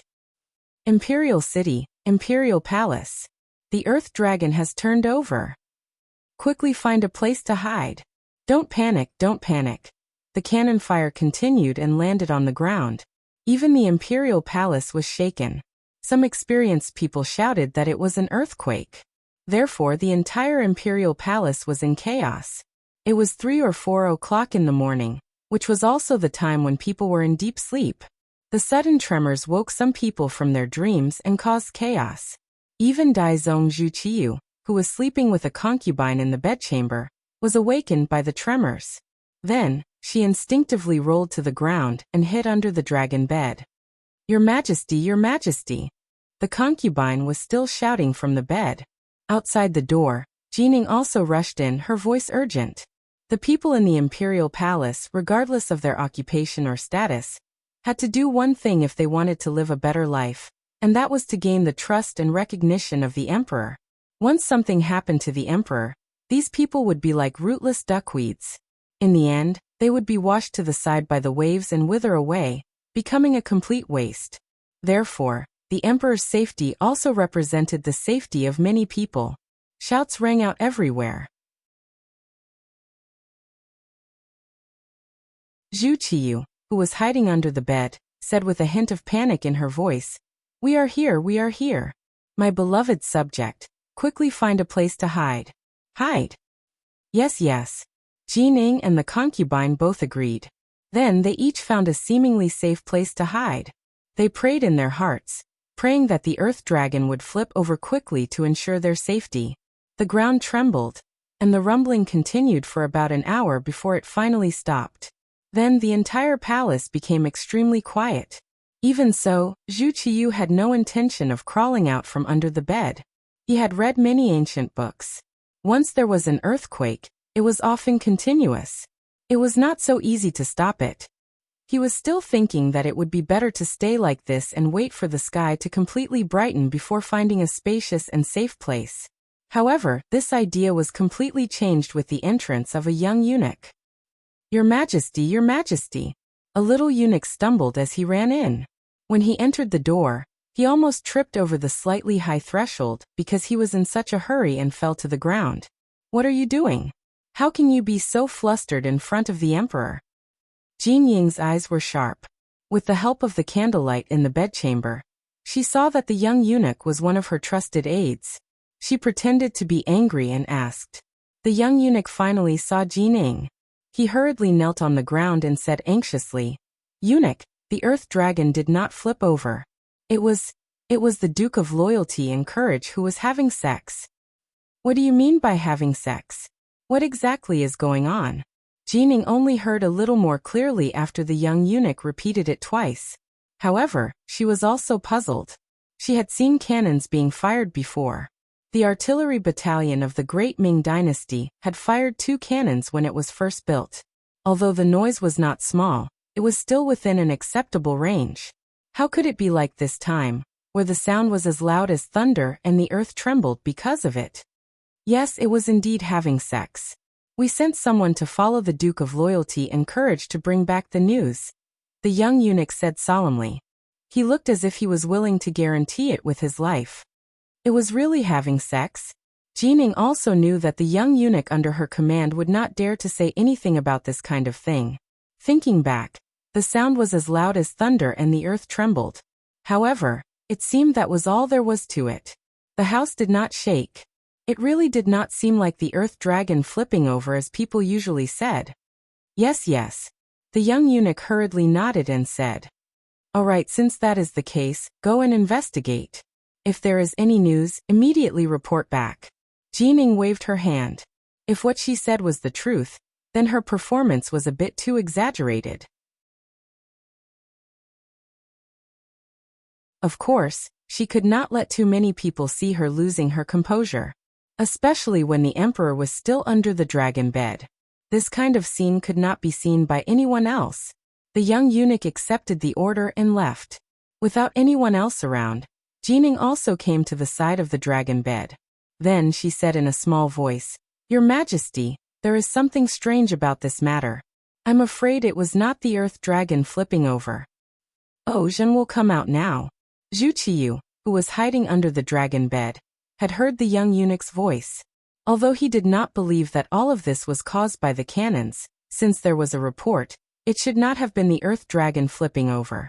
Thus, it was not appropriate for him to hide under the bed. No matter what, he was the emperor of a dynasty. When Zhu Qiyu climbed out from under the bed, he first tidied up his pajamas. Then he straightened his body and resumed the posture of an emperor. However, he had no intention of returning to the dragon bed. Instead, he began to change his clothes with the help of his concubines. The young eunuch left quickly and returned even faster. Perhaps the report from below was also fast. As soon as he changed into the dragon robe, he rushed back. However, this time, he was clearly not as flustered. Instead, he knelt on the ground a few feet away and said, "Reporting to your majesty, the people below have reported that it was indeed the Duke of Loyalty who was firing the cannons. Marquis Wuxia has also come. He is waiting outside the palace for an audience." Oh, the Hall of Harmony receives him. Zhu Qiyu nodded. He also had a bad feeling in his heart. Since the sound of the cannons was so loud, its power would not be small. What was this Duke of Loyalty up to? In the Hall of Harmony, when Zhu Qiyu appeared in his new dragon robe, Shi Heng, the commander of the 3 armies, and Yi Ming, the minister of war, had already knelt on the ground. As soon as they saw the emperor's face, they kowtowed and said, "Your Majesty, I am guilty." "Forget it." Zhu Qiyu, who looked a little unhappy, seemed to want to say something, but in the end, he just waved his hand and looked powerless. "Thank you, Your Majesty." Shi Heng and Yi Ming were in charge of the army, and the other was in charge of the equipment and logistics of the Ministry of War. Now the sound of the cannons suddenly came out like an earthquake in the city. They did not know before, so they had to bear the crime of dereliction of duty. If the emperor wanted to, it was possible that he could use this reason to replace them. In this way, they had to admit their guilt. At least they had a positive attitude. It was impossible to say that Zhu Qiyu did not have a little anger in his heart. He was the emperor, the master of the world. But when did something happen that even the master did not know about? But although he was angry, there was no better person to use. Fortunately, whether it was Shi Heng or Yi Ming, they were still loyal. Since that was the case, what harm was there in forgiving them this once? With a temper and patience that had no choice but to tolerate everything, Zhu Qiyu sat on the dragon throne with Jin Ying's help. Then he looked at the 2 kneeling people in the hall with a heavy gaze. "Tell me what is going on, and how are you going to deal with it? If such cannons suddenly fall on the imperial palace, how will I deal with it?" Zhu Qiyu could not be blamed for being so cautious. His life was already threatened. If it were anyone else, they would not be able to remain calm. When these words were asked, Shi Heng and Yi Ming both had bitter expressions on their faces. What happened tonight was indeed somewhat out of their expectations. They originally thought that the Duke of Loyalty had the support of the mercenaries, and could not be underestimated. But if they really did fight, there was nothing to be afraid of. The enemy's advantage was that they had good firearms, but their disadvantage was also very obvious. They had too few soldiers. If a fight really broke out, and the 150,000 recruits of the capital charged out, each person's spit would drown the enemy. At that time, no matter how advanced one's weapons were, one would not be able to escape the misfortune of being completely surrounded. It was only because the mercenaries were not to be trifled with, and Yang Qindong's existence could effectively intimidate Walla and Zhu Qizhen that there was a need to keep this person alive. This was why they had not truly fallen out with him. Tonight's matter had caused the 2 who had been very confident to instantly panic. They seemed to have suddenly realized that the matter was not as easy to resolve as they had imagined. And the situation seemed to have become even more grim. Putting aside everything else, just the sound of the earth dragon turning over was not something they could withstand.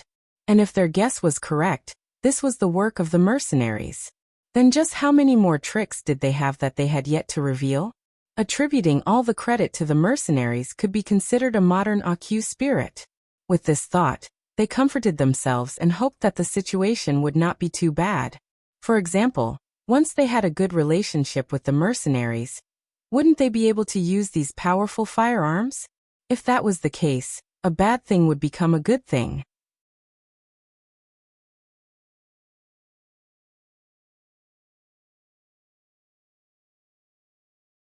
Chapter 308. Thinking of this, Yi Ming spoke first. "Your Majesty, the power of the new cannons is so great that they should be provided by the mercenaries. I beg you to contact them. If they can obtain such powerful cannons, it would be your Majesty's good fortune, the great Ming's good fortune and the people's good fortune." Hearing that he could also have such firearms, Zhu Qiyu was immediately interested. "Beloved official Yi, are you confident?" "Your Majesty, the mercenaries are only after money. As long as we agree to their demands, It shouldn't be difficult.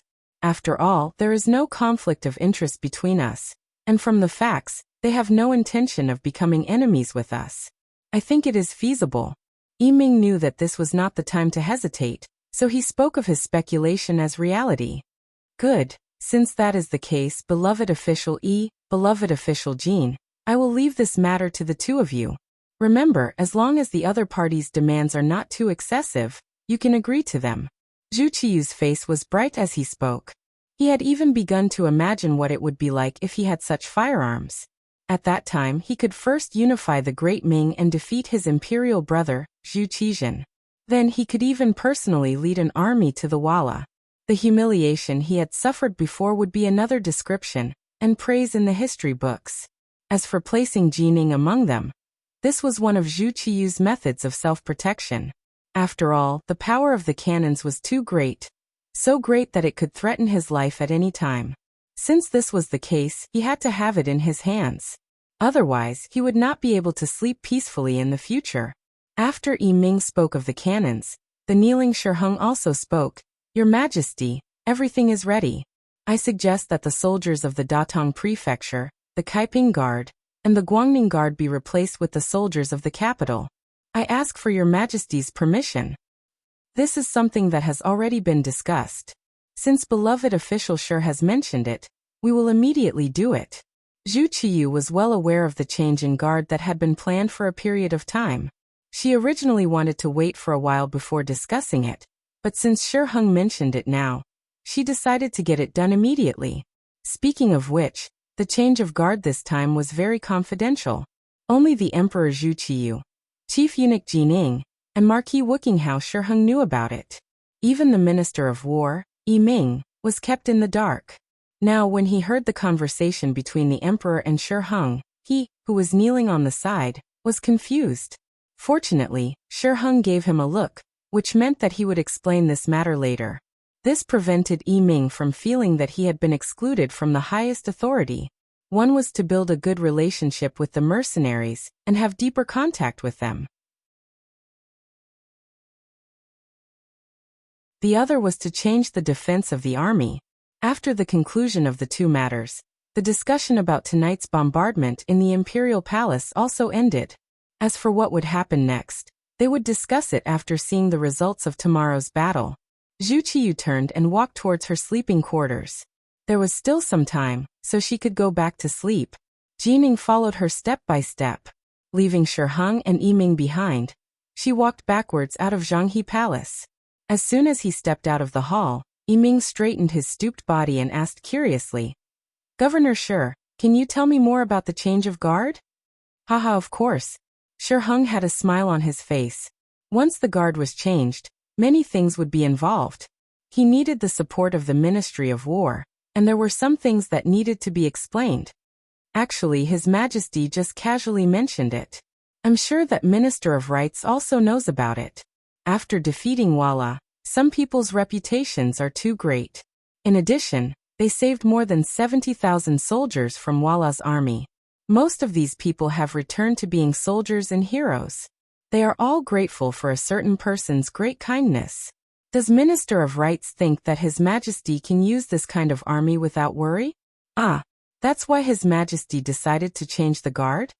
Yiming was extremely intelligent and immediately understood the crux of the matter. Once the guard was changed, the soldiers coming in were from other guard posts. They had not received the kindness of the Duke of Loyalty and Courage, so they could be used without worry. Yes. This time, the Emperor was willing to use money to change the guard, and the constant waves of conscription in the capital were even suppressed by His Majesty precisely for this reason. To tell the truth, the majority of those people who were forcibly conscripted into the army were commoners who were convinced of someone's strength. Leaving these people in the capital would be an unstable factor, so I used this chance to get rid of them, Shiheng chuckled. So what if you Yang Chendong are formidable? In the end, the situation was still in the Emperor's hands. No matter how many good deeds you did and how many people you bought, once the people were changed, your reputation would gradually fade away. Yiming finally understood what was going on and sighed. His Majesty's move is truly formidable, taking away the firewood from under the cauldron. Right, what about the Blackwell Street matter? I was hoping that they'd cause some trouble, but it seems that we were happy for nothing. Let's drop this matter. After all, we didn't lose anything. This was Shi Heng's matter. With this voice, the two figures gradually faded into the distance, ultimately vanishing from the imperial city, returning to an hour ago. Blackwell Street. Hu Huaihai, the boss of the Blackwater gang, was sitting in a room with a secret passage. He was listening to the intelligence gathered by his subordinates. For example, the entire street had been surrounded by people sent by the Supreme Court, and a large number of officers and soldiers were swarming in this direction.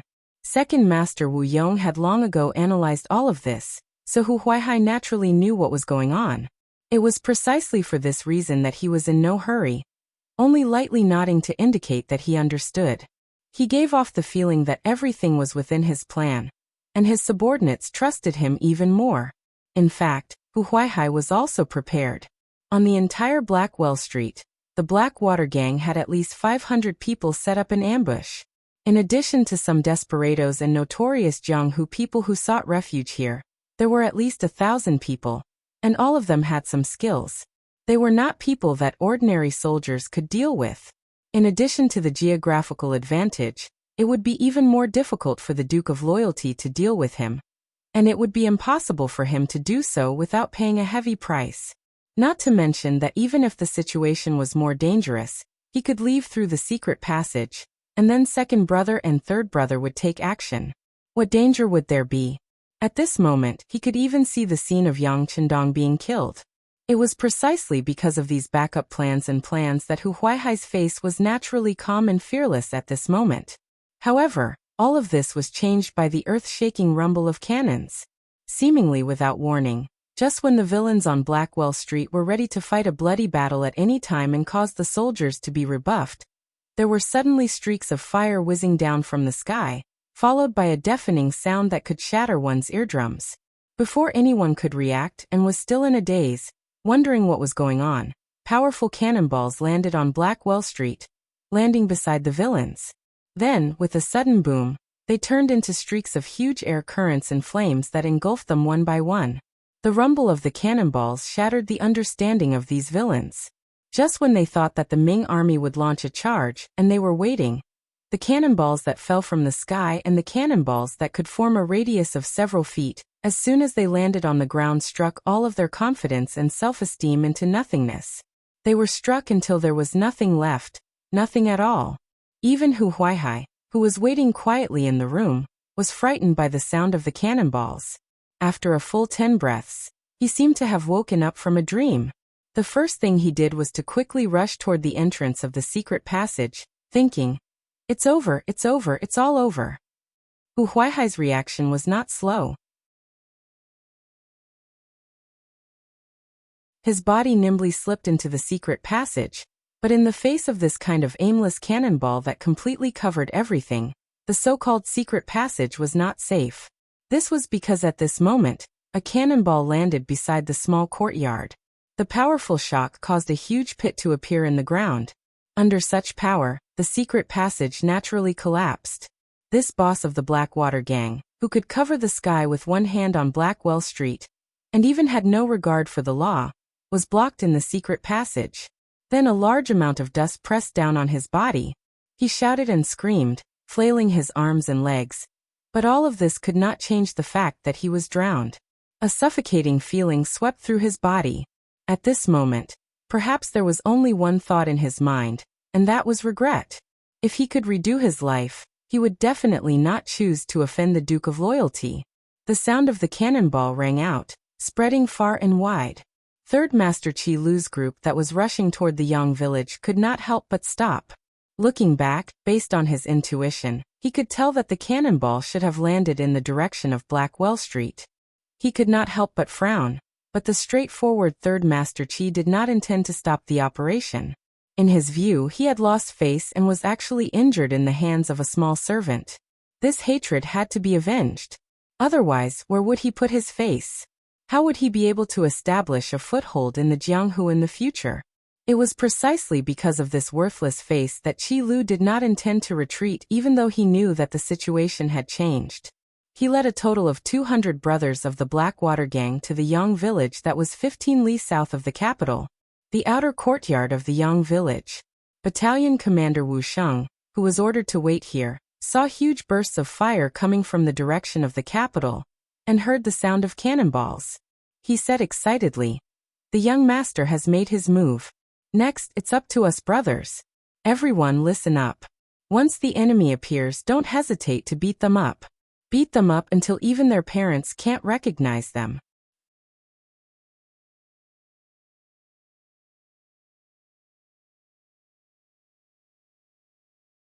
Chapter 309.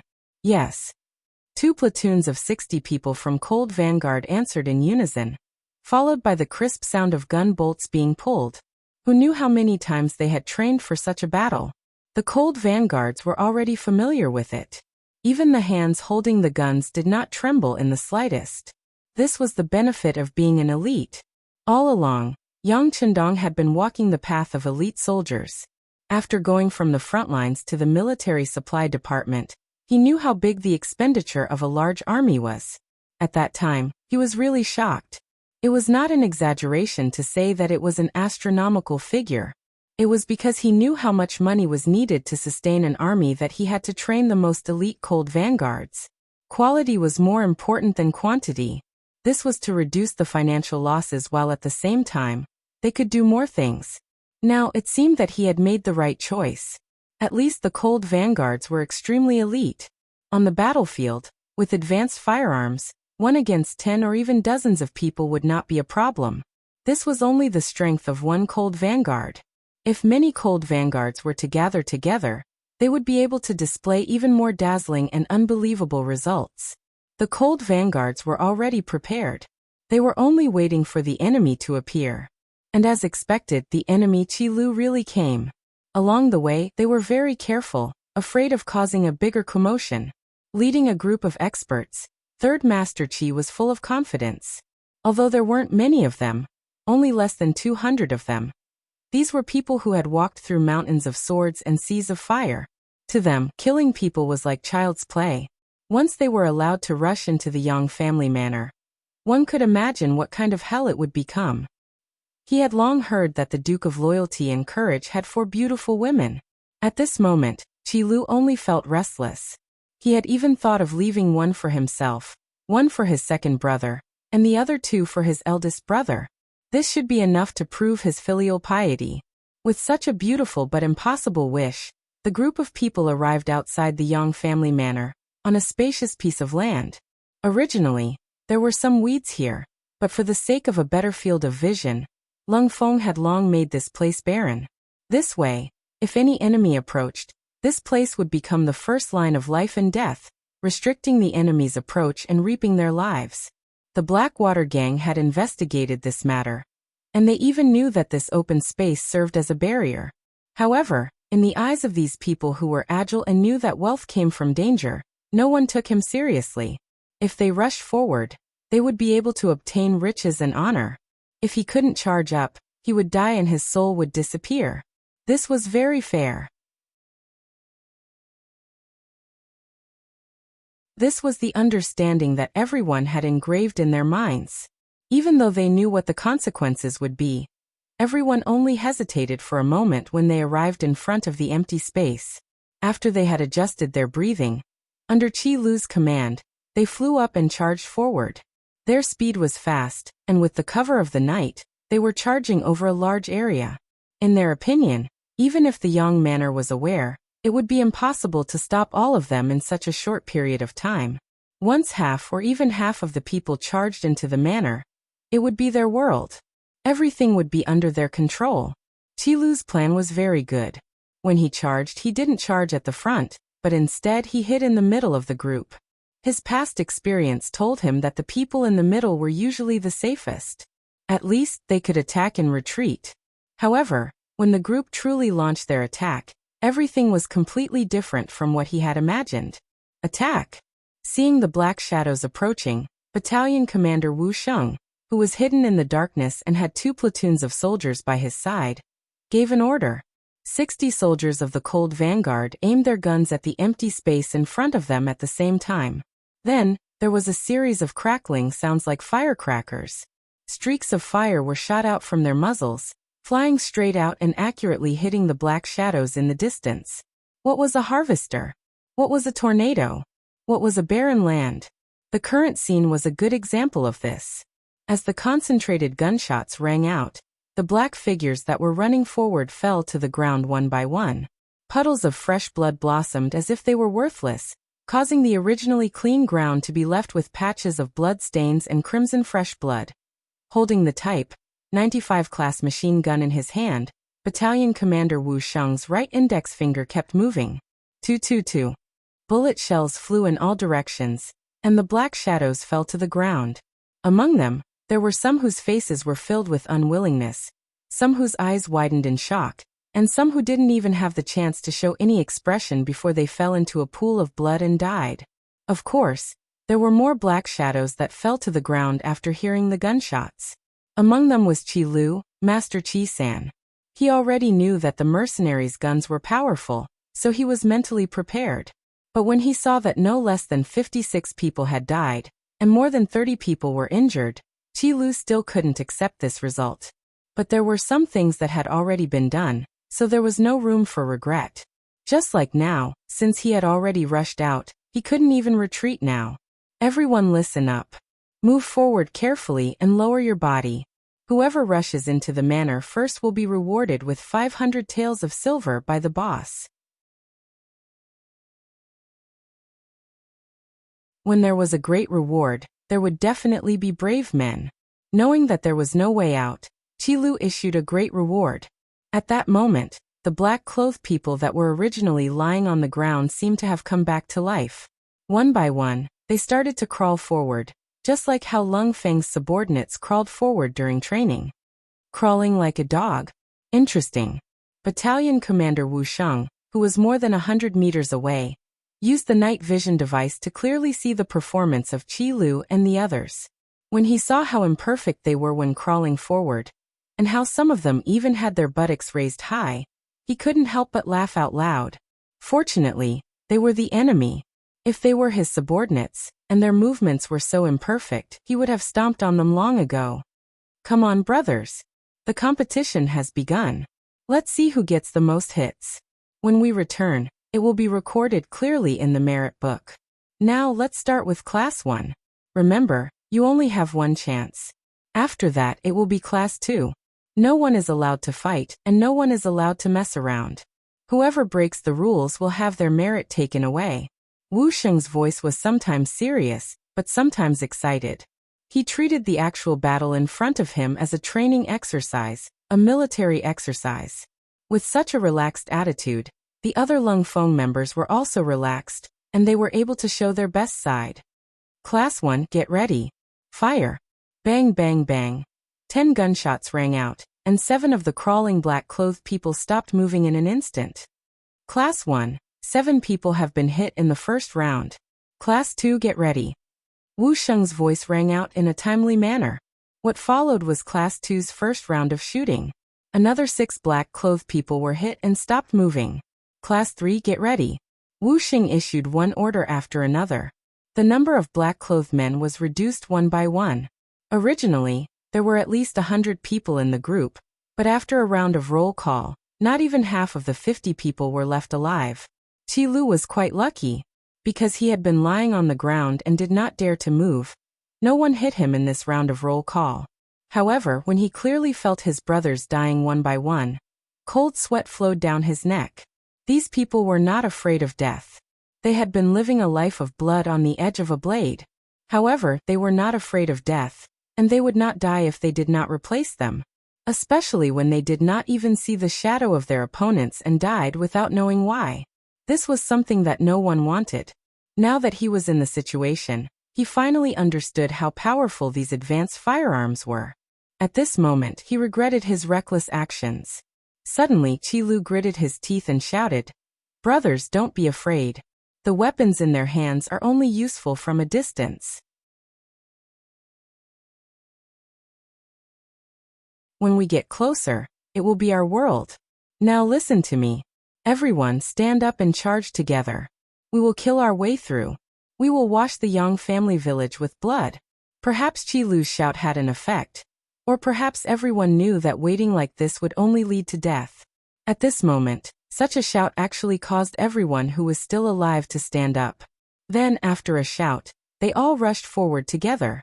In the inner courtyard of the Yang family village, Hu Yan and the other girls heard the gunshots not far away from them. They also heard the rumbling sounds of artillery fire from even further away. Their faces were all filled with anxiety. Around them, not only did the second security team, Dao Xiao and the others stay, but also the academy students, Tai Qingyi and Jiang Ping. They were dressed in black and had long swords at their waists. They looked like they were ready to fight at any time in the face of danger. It was because of their existence that the inner courtyard was not disturbed by the outside world, and became extremely safe. However, this could not eliminate the anxiety in Hu Yan and the other girls. After all, they were girls. War and blood seemed to be very distant things to them. Now that it really happened in front of them, they could not be blamed for acting in all kinds of ways. As the legal wife, Hu Yan knew when to show her responsible side. She mustered up the courage to comfort the girls. It's okay. Luling has already said that the sound of artillery and gunshots is normal. Besides, there are mercenaries outside. No one can enter the village. Everyone, don't worry. However, at the same time, Hu Yan also blamed herself. This time, it was actually because of them. If it were not for wanting to save more women, there would not be a conflict with the Blackwater gang, and this would not have happened. In the end, it was their kindness that brought trouble to their husband. Not only Hu Yan, but the other girls also thought so. They even began to consider whether they should seriously consider what they were going to do in the future.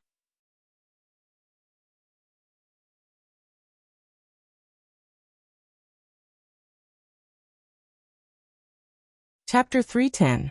In a courtyard not far from the main courtyard, Junko and Kobayashi were also looking up at the distant fire in the capital. Under the night sky, it seemed that the place had become red. Kobayashi, you once stayed with Imperial Father for a period of time, and heard some teachers talk about the power of cannons. In your opinion, is what they said credible? Junko's face was very calm, but only she knew how excited and even a little scared she was at this moment. No, I've heard that the Great Ming Dynasty has cannons, but I heard that it's just a line. How could it cause such a big movement? Kobayashi shook his head, his face full of shock. It could be seen that at this moment he was more or less scared. What a pity. Junko shook her head helplessly. It's a pity that he didn't let us go to the scene in person. We can only wait for the other students to come back and inquire about it. But in the end, we heard it from others, so it's not that real. Yang Chendong didn't allow the girls to go to the scene to observe, which naturally made Junko dissatisfied. But she also knew that since it was his order, there was no reason to not carry it out. He had always been a man of his word. And this was one of the deepest impressions Yang Chendong left on Junko. The people in the manor were guessing the situation outside, and just a few hundred meters away from them, at the entrance of the manor, the two sides were confronting each other. Qi Lu instigated everyone, wanting to use the human wave tactic to fight. But the result was obvious. After a burst of gunfire, there were less than 5 people left standing on the battlefield, and Master Qi Lu was one of them. He was worthy of being the third brother of the Blackwater gang, and his ability to protect himself on the battlefield was not bad. Just like just now, he always tried to hide behind others on the way, so that the people in front of him fell one by one, and he was the last one to stand. The reason why he was able to stand until now was not because the Cold Front's marksmanship was not good, or because they lost their aim, but because Wu Sheng gave the order to stop shooting. Yang Chendong had said more than once that if you have a gun, don't use a knife, and if you can kill from a distance, don't fight in close range. However, when there were only 5 opponents left, Wu Sheng still decided to use close combat to win. He knew that Yang Wu was injured, and he recognized that one of the 5 people was the one who had injured Yang Wu. Since that was the case, it was time for an eye for an eye. Since they dared to hurt the people around the young master, it would not be easy even if they wanted to die. You are Qi Lu. He placed the Type 95 class machine gun in the hands of a Lung Feng. Wuxia said as he walked towards the center of the battlefield with a tri-edge army knife in his hand. I am Third Master Qi. Who are you?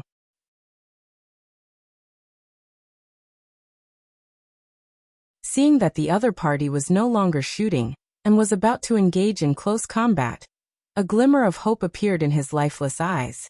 He was even considering if he could take the person down and use him as a hostage. Even if he couldn't kill his way into the Yang village, he could at least leave safely. What are you thinking? Are you thinking of taking me as a hostage? Wuxia chuckled when he saw that Qi Lu's eyes were rolling nonstop. Then he pointed out the other party's thoughts with a single sentence. Huh.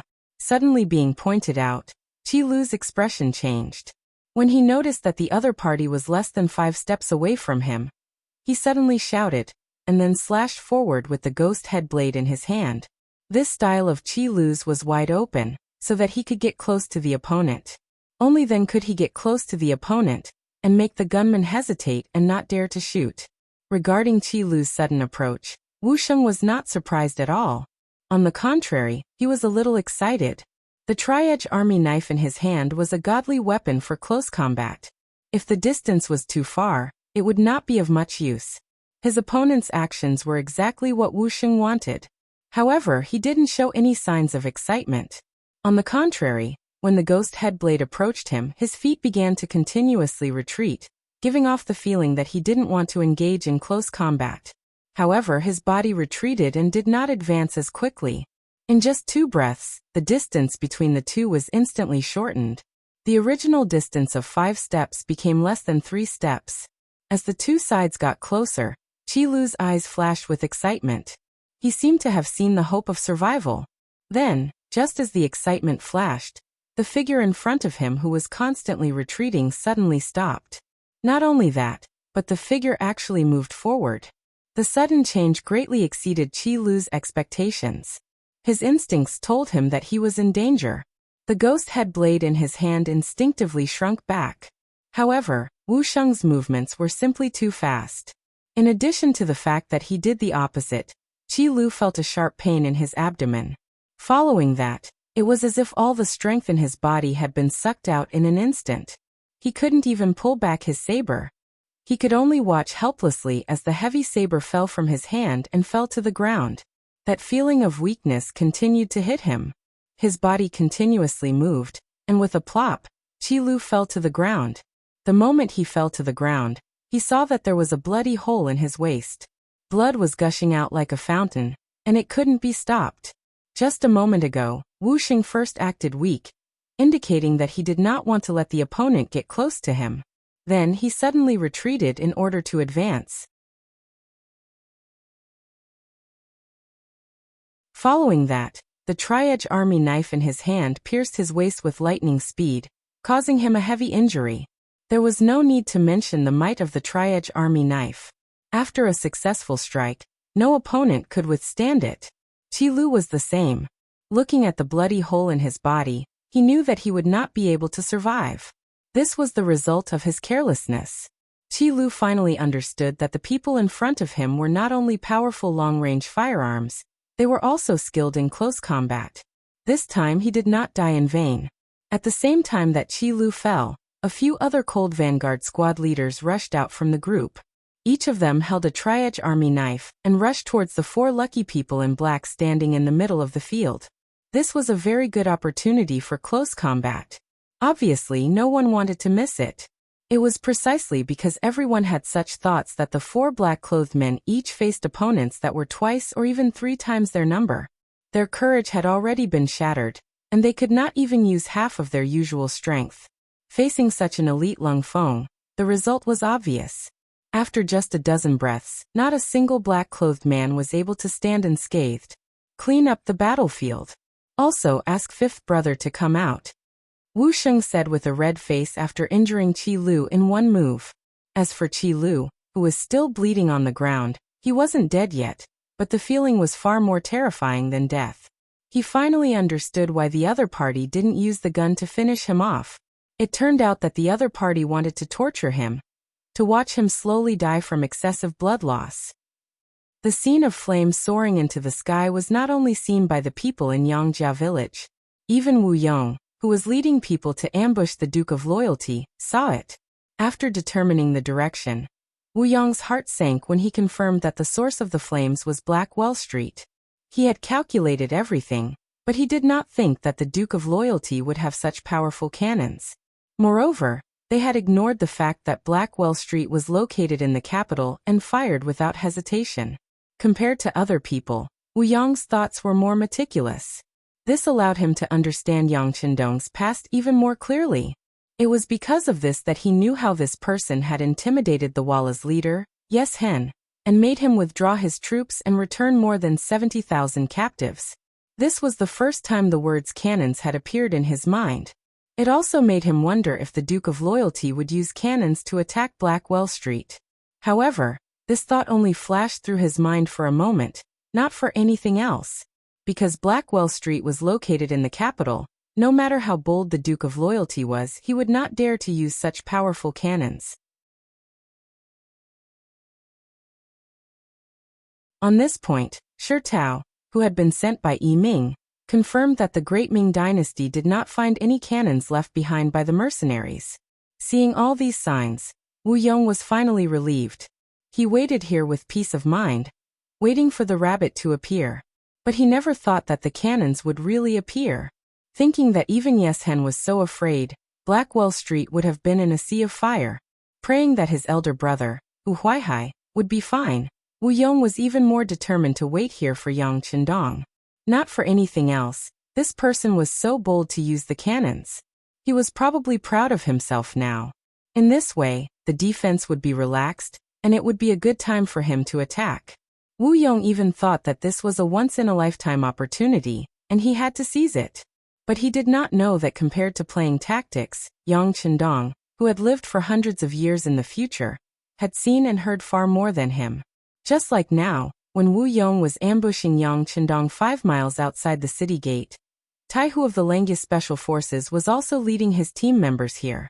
Since he had decided to attack the Blackwater Gang, of course, he had to be more careful and more prepared. Therefore, Yang Qindong had been thinking about what preparations he would make if he was the opponent. Obviously, he couldn't forget to ambush them halfway. Thus, he left this matter to Taihu. Even in the cold front, Taihu was an elite existence. Taihu, who had accepted the task, first began to search the city. After all, from the Yongding Gate to Blackwell Street, one had to pass through many streets. If it was an assassin, hiding there was obviously the safest and most hidden. With this thought in mind, Taihu began to search after Yang Qindong entered the city. Unfortunately, he did not find anything. Even when he reached the city gate, he still did not see any danger.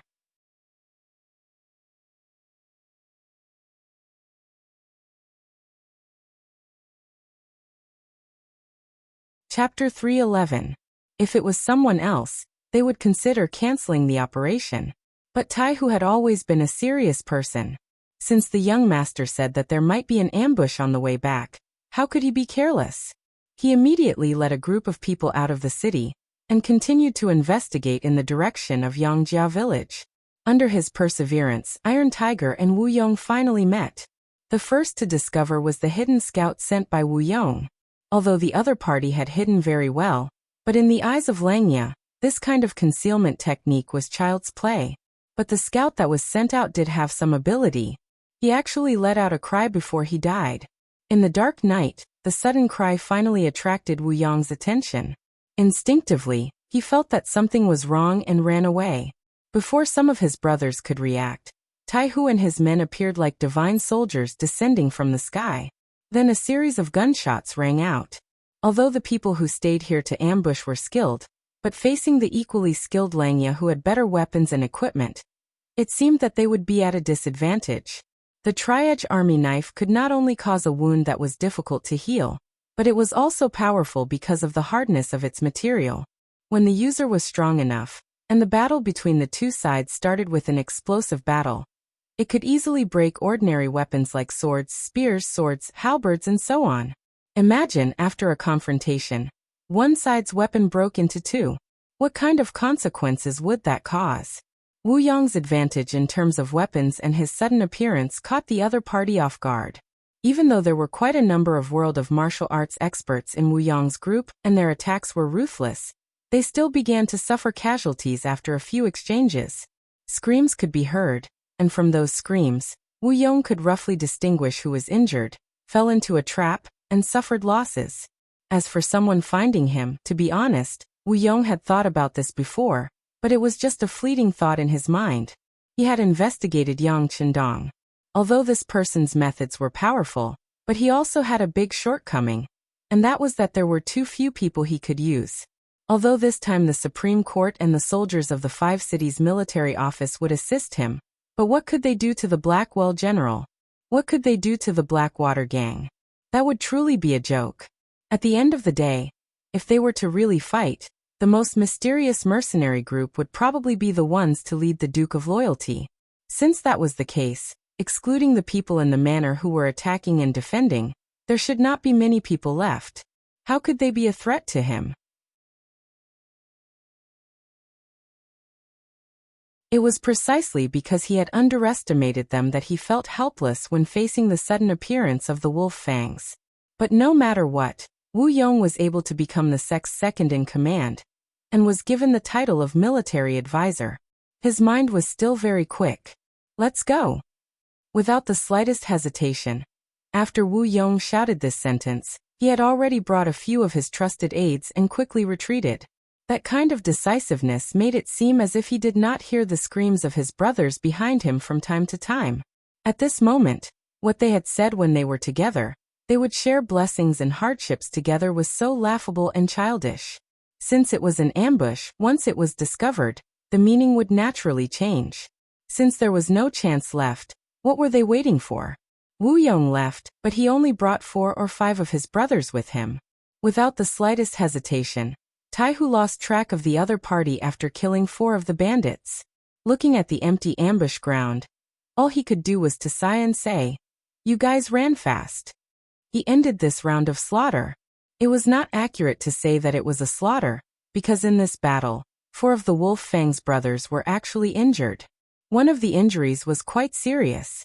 Although it was not life-threatening, he would not be able to get out of bed for at least a month.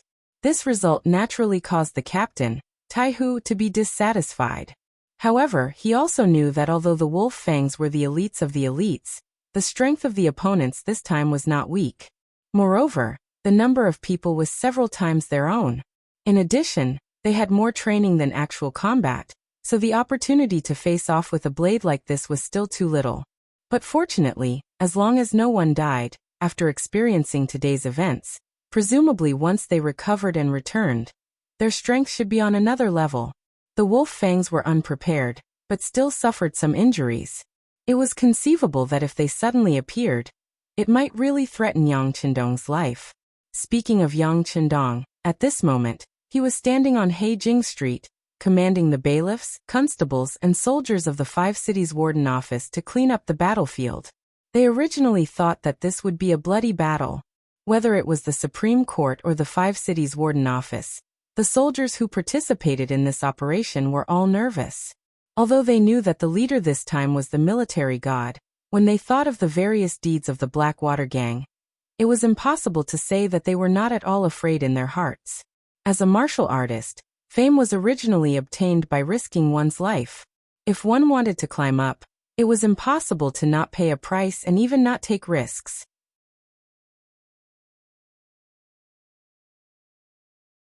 Therefore, some people who thought that they had some skills thought that this might be a good opportunity for them to perform. No matter what kind of mentality they had, what they did not expect was that in the end, Yang Qindong would use this method to solve the problem. The roar of the cannons shook the sky, and the entire Heijing Street fell into a vast sea of fire. It was a completely one-sided attack. What originally seemed to be a very difficult thing was done so easily, which shocked everyone and made them speechless. This was an open scheme. It was an open and above-board method of attack. In this way, the problem was solved and the bystanders had nothing to say. Not only were the bystanders speechless, even the students of the Yang Academy who came to observe this time were dumbfounded at this moment, and their jaws dropped in shock. Before the fight started, Some of the students wanted to show off their martial arts skills and test their skills in martial arts that they had learned during this period of time in the academy. The headmaster said that practice was the only standard to test the truth. They were looking forward to a good test. Although they were excited, they were also a little nervous. For example, they knew about the chaos in Heijing Street, and that the Blackwater Gang was made up of desperados. Once they fought, there was a possibility of injury or even death at any time. However, out of trust in the headmaster, Yang Qindong asked them to come, so he should be prepared. But they never thought that it would be such a preparation. They were simply here to watch a show, and there was no chance for them to do anything. It was not accurate to say that they were here to watch a show. Just as the soldiers of the Supreme Court and the 5 cities military office began to clean up the battlefield after the bombardment, they also moved. This was also the headmaster's order. He gave each of them a sharp knife, and asked them to go in and see if there was anyone who was not completely dead. When the time came, they just needed to finish the job. As for the people who could live here, Yang Qindong had no mercy at all. Killing was killing. There was no need for a trial at all. Every student was followed by one of Lung Feng's brothers. This was also a way to ensure that nothing would go wrong. These people had been learning from him for a few months, and they were all outstanding people in all aspects. It would be a pity if they were killed like this. With the cannons that were so many years ahead of this era, there were too few people who could survive. Of course, there were a few lucky ones. Because they were standing in different positions at the time, they were not immediately killed by the cannons, but they were basically seriously injured. When the cleaning up battle began, these so-called lucky ones could announce the end of their lives. The cleaning of the battlefield was very fast. The sky had just brightened, and in just 2 hours, everything was over. They also found a few secret passages, and in one of them, they found the body of the Blackwater Gang's boss, Hu Huaihai. Even when this person died, his eyes were not closed.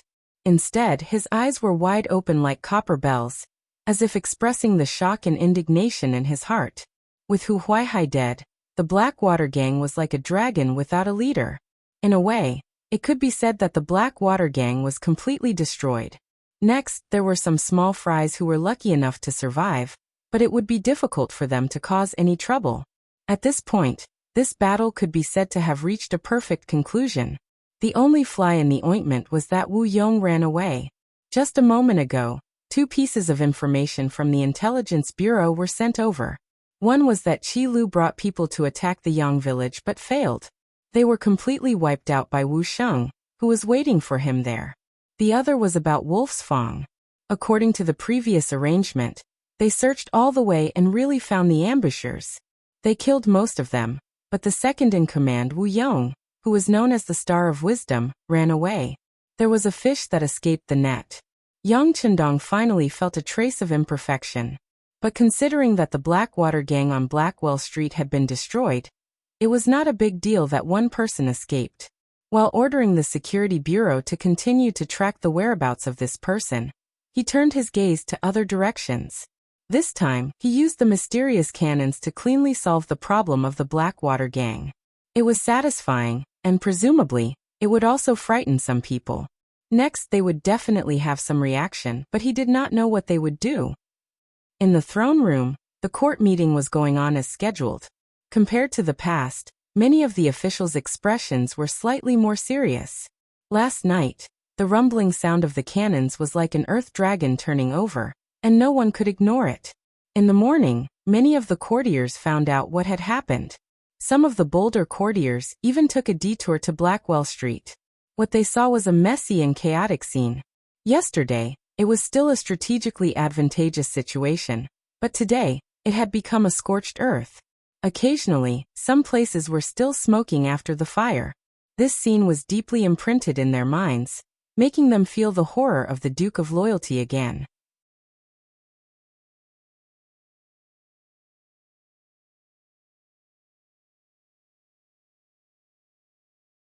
Chapter 312.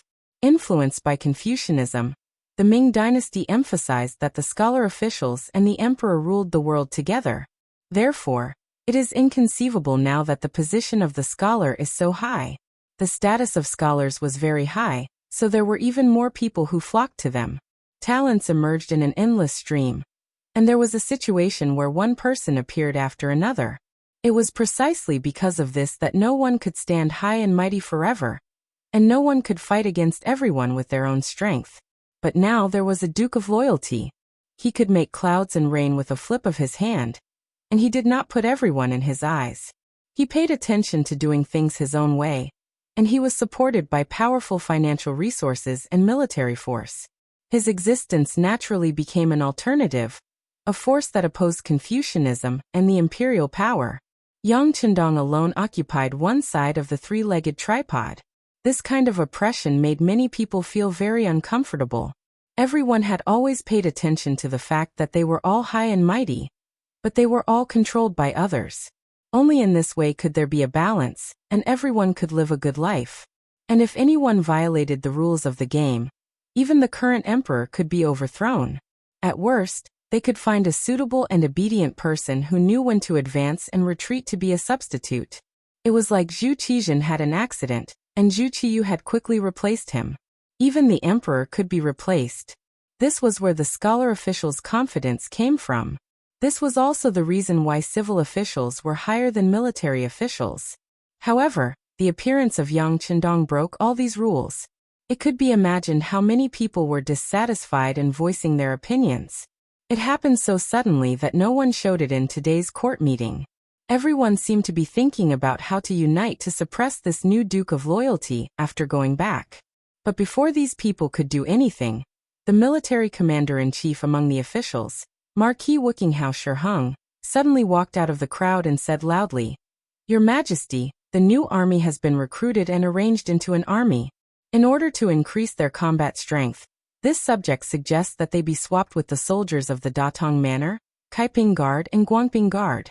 This way, they will be able to show their loyalty to the emperor by guarding the borders. At the same time, they can also be trained to become qualified soldiers in the shortest amount of time." "I second that." Yiming, the Minister of War, stood out and echoed Shiheng's words. The sudden words of the two second-rank officials, one civil and one military, immediately caused the officials to whisper to each other.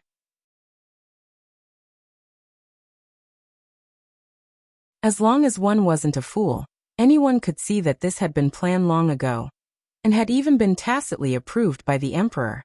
When they thought about what had happened in the early hours of the morning, everyone was suddenly enlightened. The so-called changing of the guard, transferring the army guarding the border to the capital, was probably the emperor's counterattack against the Duke of Loyalty and Courage. As foreign soldiers, they were naturally much more obedient than the native soldiers of the capital. Their lack of roots made them even more loyal to the emperor and easier to use. Of course, the important thing was that they were rather unfamiliar with the name of the Duke of Loyalty and Courage. They were far less inclined to believe in the Duke of Loyalty and Courage than the able-bodied men of the capital. If they were replaced with soldiers, the war god's influence in the army would be greatly reduced. In this way, the emperor would have a much better chance of success if he wanted to make a move. Some of the officials couldn't help but shift their expressions. Was the emperor really planning to move against the Duke of Loyalty and Courage? If this had happened a few days ago, even if Zhu Qiyu had wanted to move against Yang Chendong, some of the officials would have tried to persuade him against it. After all, the Duke of Loyalty and Courage was a meritorious subject, and he could not be lightly moved without a good reason. At the same time, this was also for himself. Once he made a great contribution, what use would there be for others to move against him? But what had just happened showed just how frightening Yang Chendong was. In the face of such a subject, there was no master who would not feel threatened. Thus, it would not be excessive to think of ways to strike and even eradicate him. In the crowd, even the Minister of Rights, Hu Chang, and the Minister of Personnel, Wang Ji, had furrowed their brows for a moment, but they quickly regained their calm and composed expressions. It was true that Yang Chendong's actions had shocked everyone, and it was also true that even the emperor had been shaken. But the two of them did not believe that they would move against this person right now. It was said that the bow should be put away after the birds had flown, but the problem was that this was not the time yet. Whether it was Zhu Qizhen's regime in the south or the Walla in the north, They had not yet been dealt with. If they moved against Yang Chendong now, no one knew what kind of ripple it would cause. No matter how dissatisfied Zhu Qiyu was, he did not dare to move recklessly at this moment. For no other reason than the fact that he could not bear the consequences. Without Yang Chendong, the Ying sect in the south could attack at any time, and there would be no buffer between the brothers. Without Yang Chendong, the Walla in the north could attack once more, and his current strength would not be enough to stop them. Just these two conditions alone were enough. Zhu Qiyu probably also saw this point, so he only made adjustments to the troops. This was also a disguised warning to Yang Chendong that he should not go too far. Otherwise, the Ming army, which had no influence on him, could attack him. Although both sides might suffer losses, no one would be willing to bear such an outcome. Speaking of which, this was just a way to check and balance each other. Since the emperor had done this, it proved that he had no intention of falling out with him, and there would not be any danger. Hu Chang was Hu Yan's grandfather, and now that he had a marriage alliance with the Yang family, if something happened, he would not be able to escape responsibility. Wang Ji was Wang Xi's grandfather, and his favorite grandson was studying in the Yang Chendong Academy. He had become one of Yang Chendong's students, and it was said that he was a very important student. In this way, with the title of master and disciple, many benefits were naturally tied together. The tie between benefits and family made it impossible for the two ministers to ignore everything that had happened. They even wondered if they should persuade Yang Chendong to keep a low profile. Of course, the most important thing was, what did the youngest and most daring Duke of Loyalty want to do? What did he want? In the court, with the advice of a governor and a minister, and the emperor's permission, the matter of transferring troops was quickly settled. Next, it would probably be to use money and manpower to do things. It seemed that the way of war was an important matter for the country. But because of the bombardment on Blackwell Street last night, it seemed that everyone was unable to concentrate, so no one really took the matter of the Ministry of War to heart. Of course, it was not that they did not take it to heart, but that they could not concentrate. But there were still some people who thought too much, such as Hu Chang, Wang Ji, and the newly appointed left assistant minister of the Ministry of Justice, Su Yozhen. Nothing that happened in the court could be kept a secret. Often, when the higher-ups just made a policy, the people below would soon know about it. Perhaps this was one of the characteristics of the court. Yang Chendong learned about this matter not long after the morning court.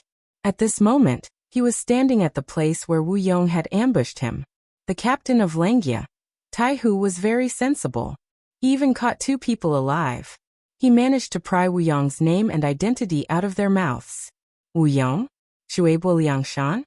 When he heard this name, Yang Chendong's face flashed with an indifferent smile. Then he threw this name aside.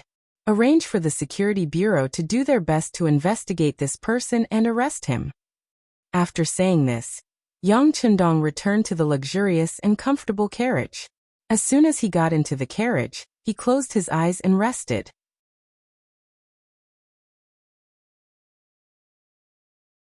He did not sleep last night. This way of closing his eyes was just another way of resting. In his previous life, in order to complete a task, it was normal for him to not sleep for several days and nights. But closing his eyes now was just a kind of nap. In truth, he was thinking more about the matter of changing the guard. He had defeated Walla, become the war god, and rescued 70,000 captives. Yang Chendong held an extremely important position in the hearts of the Ming army.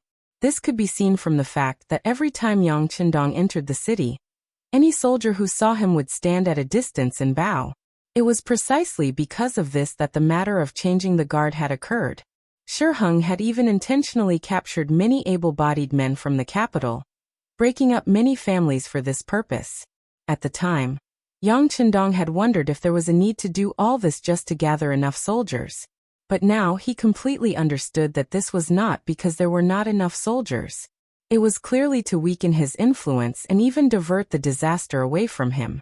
After all, he was a near-legendary existence in the capital, and the immortal abode had the daily spectacle of the war god defeating Walla. With word of mouth spreading the news, it was not a problem for everyone to know about this matter. It was precisely because his influence in the capital was so great that this matter of forcefully recruiting soldiers had occurred. Don't you all worship the war god? Very good. Then I'll capture all of you and send you to the border.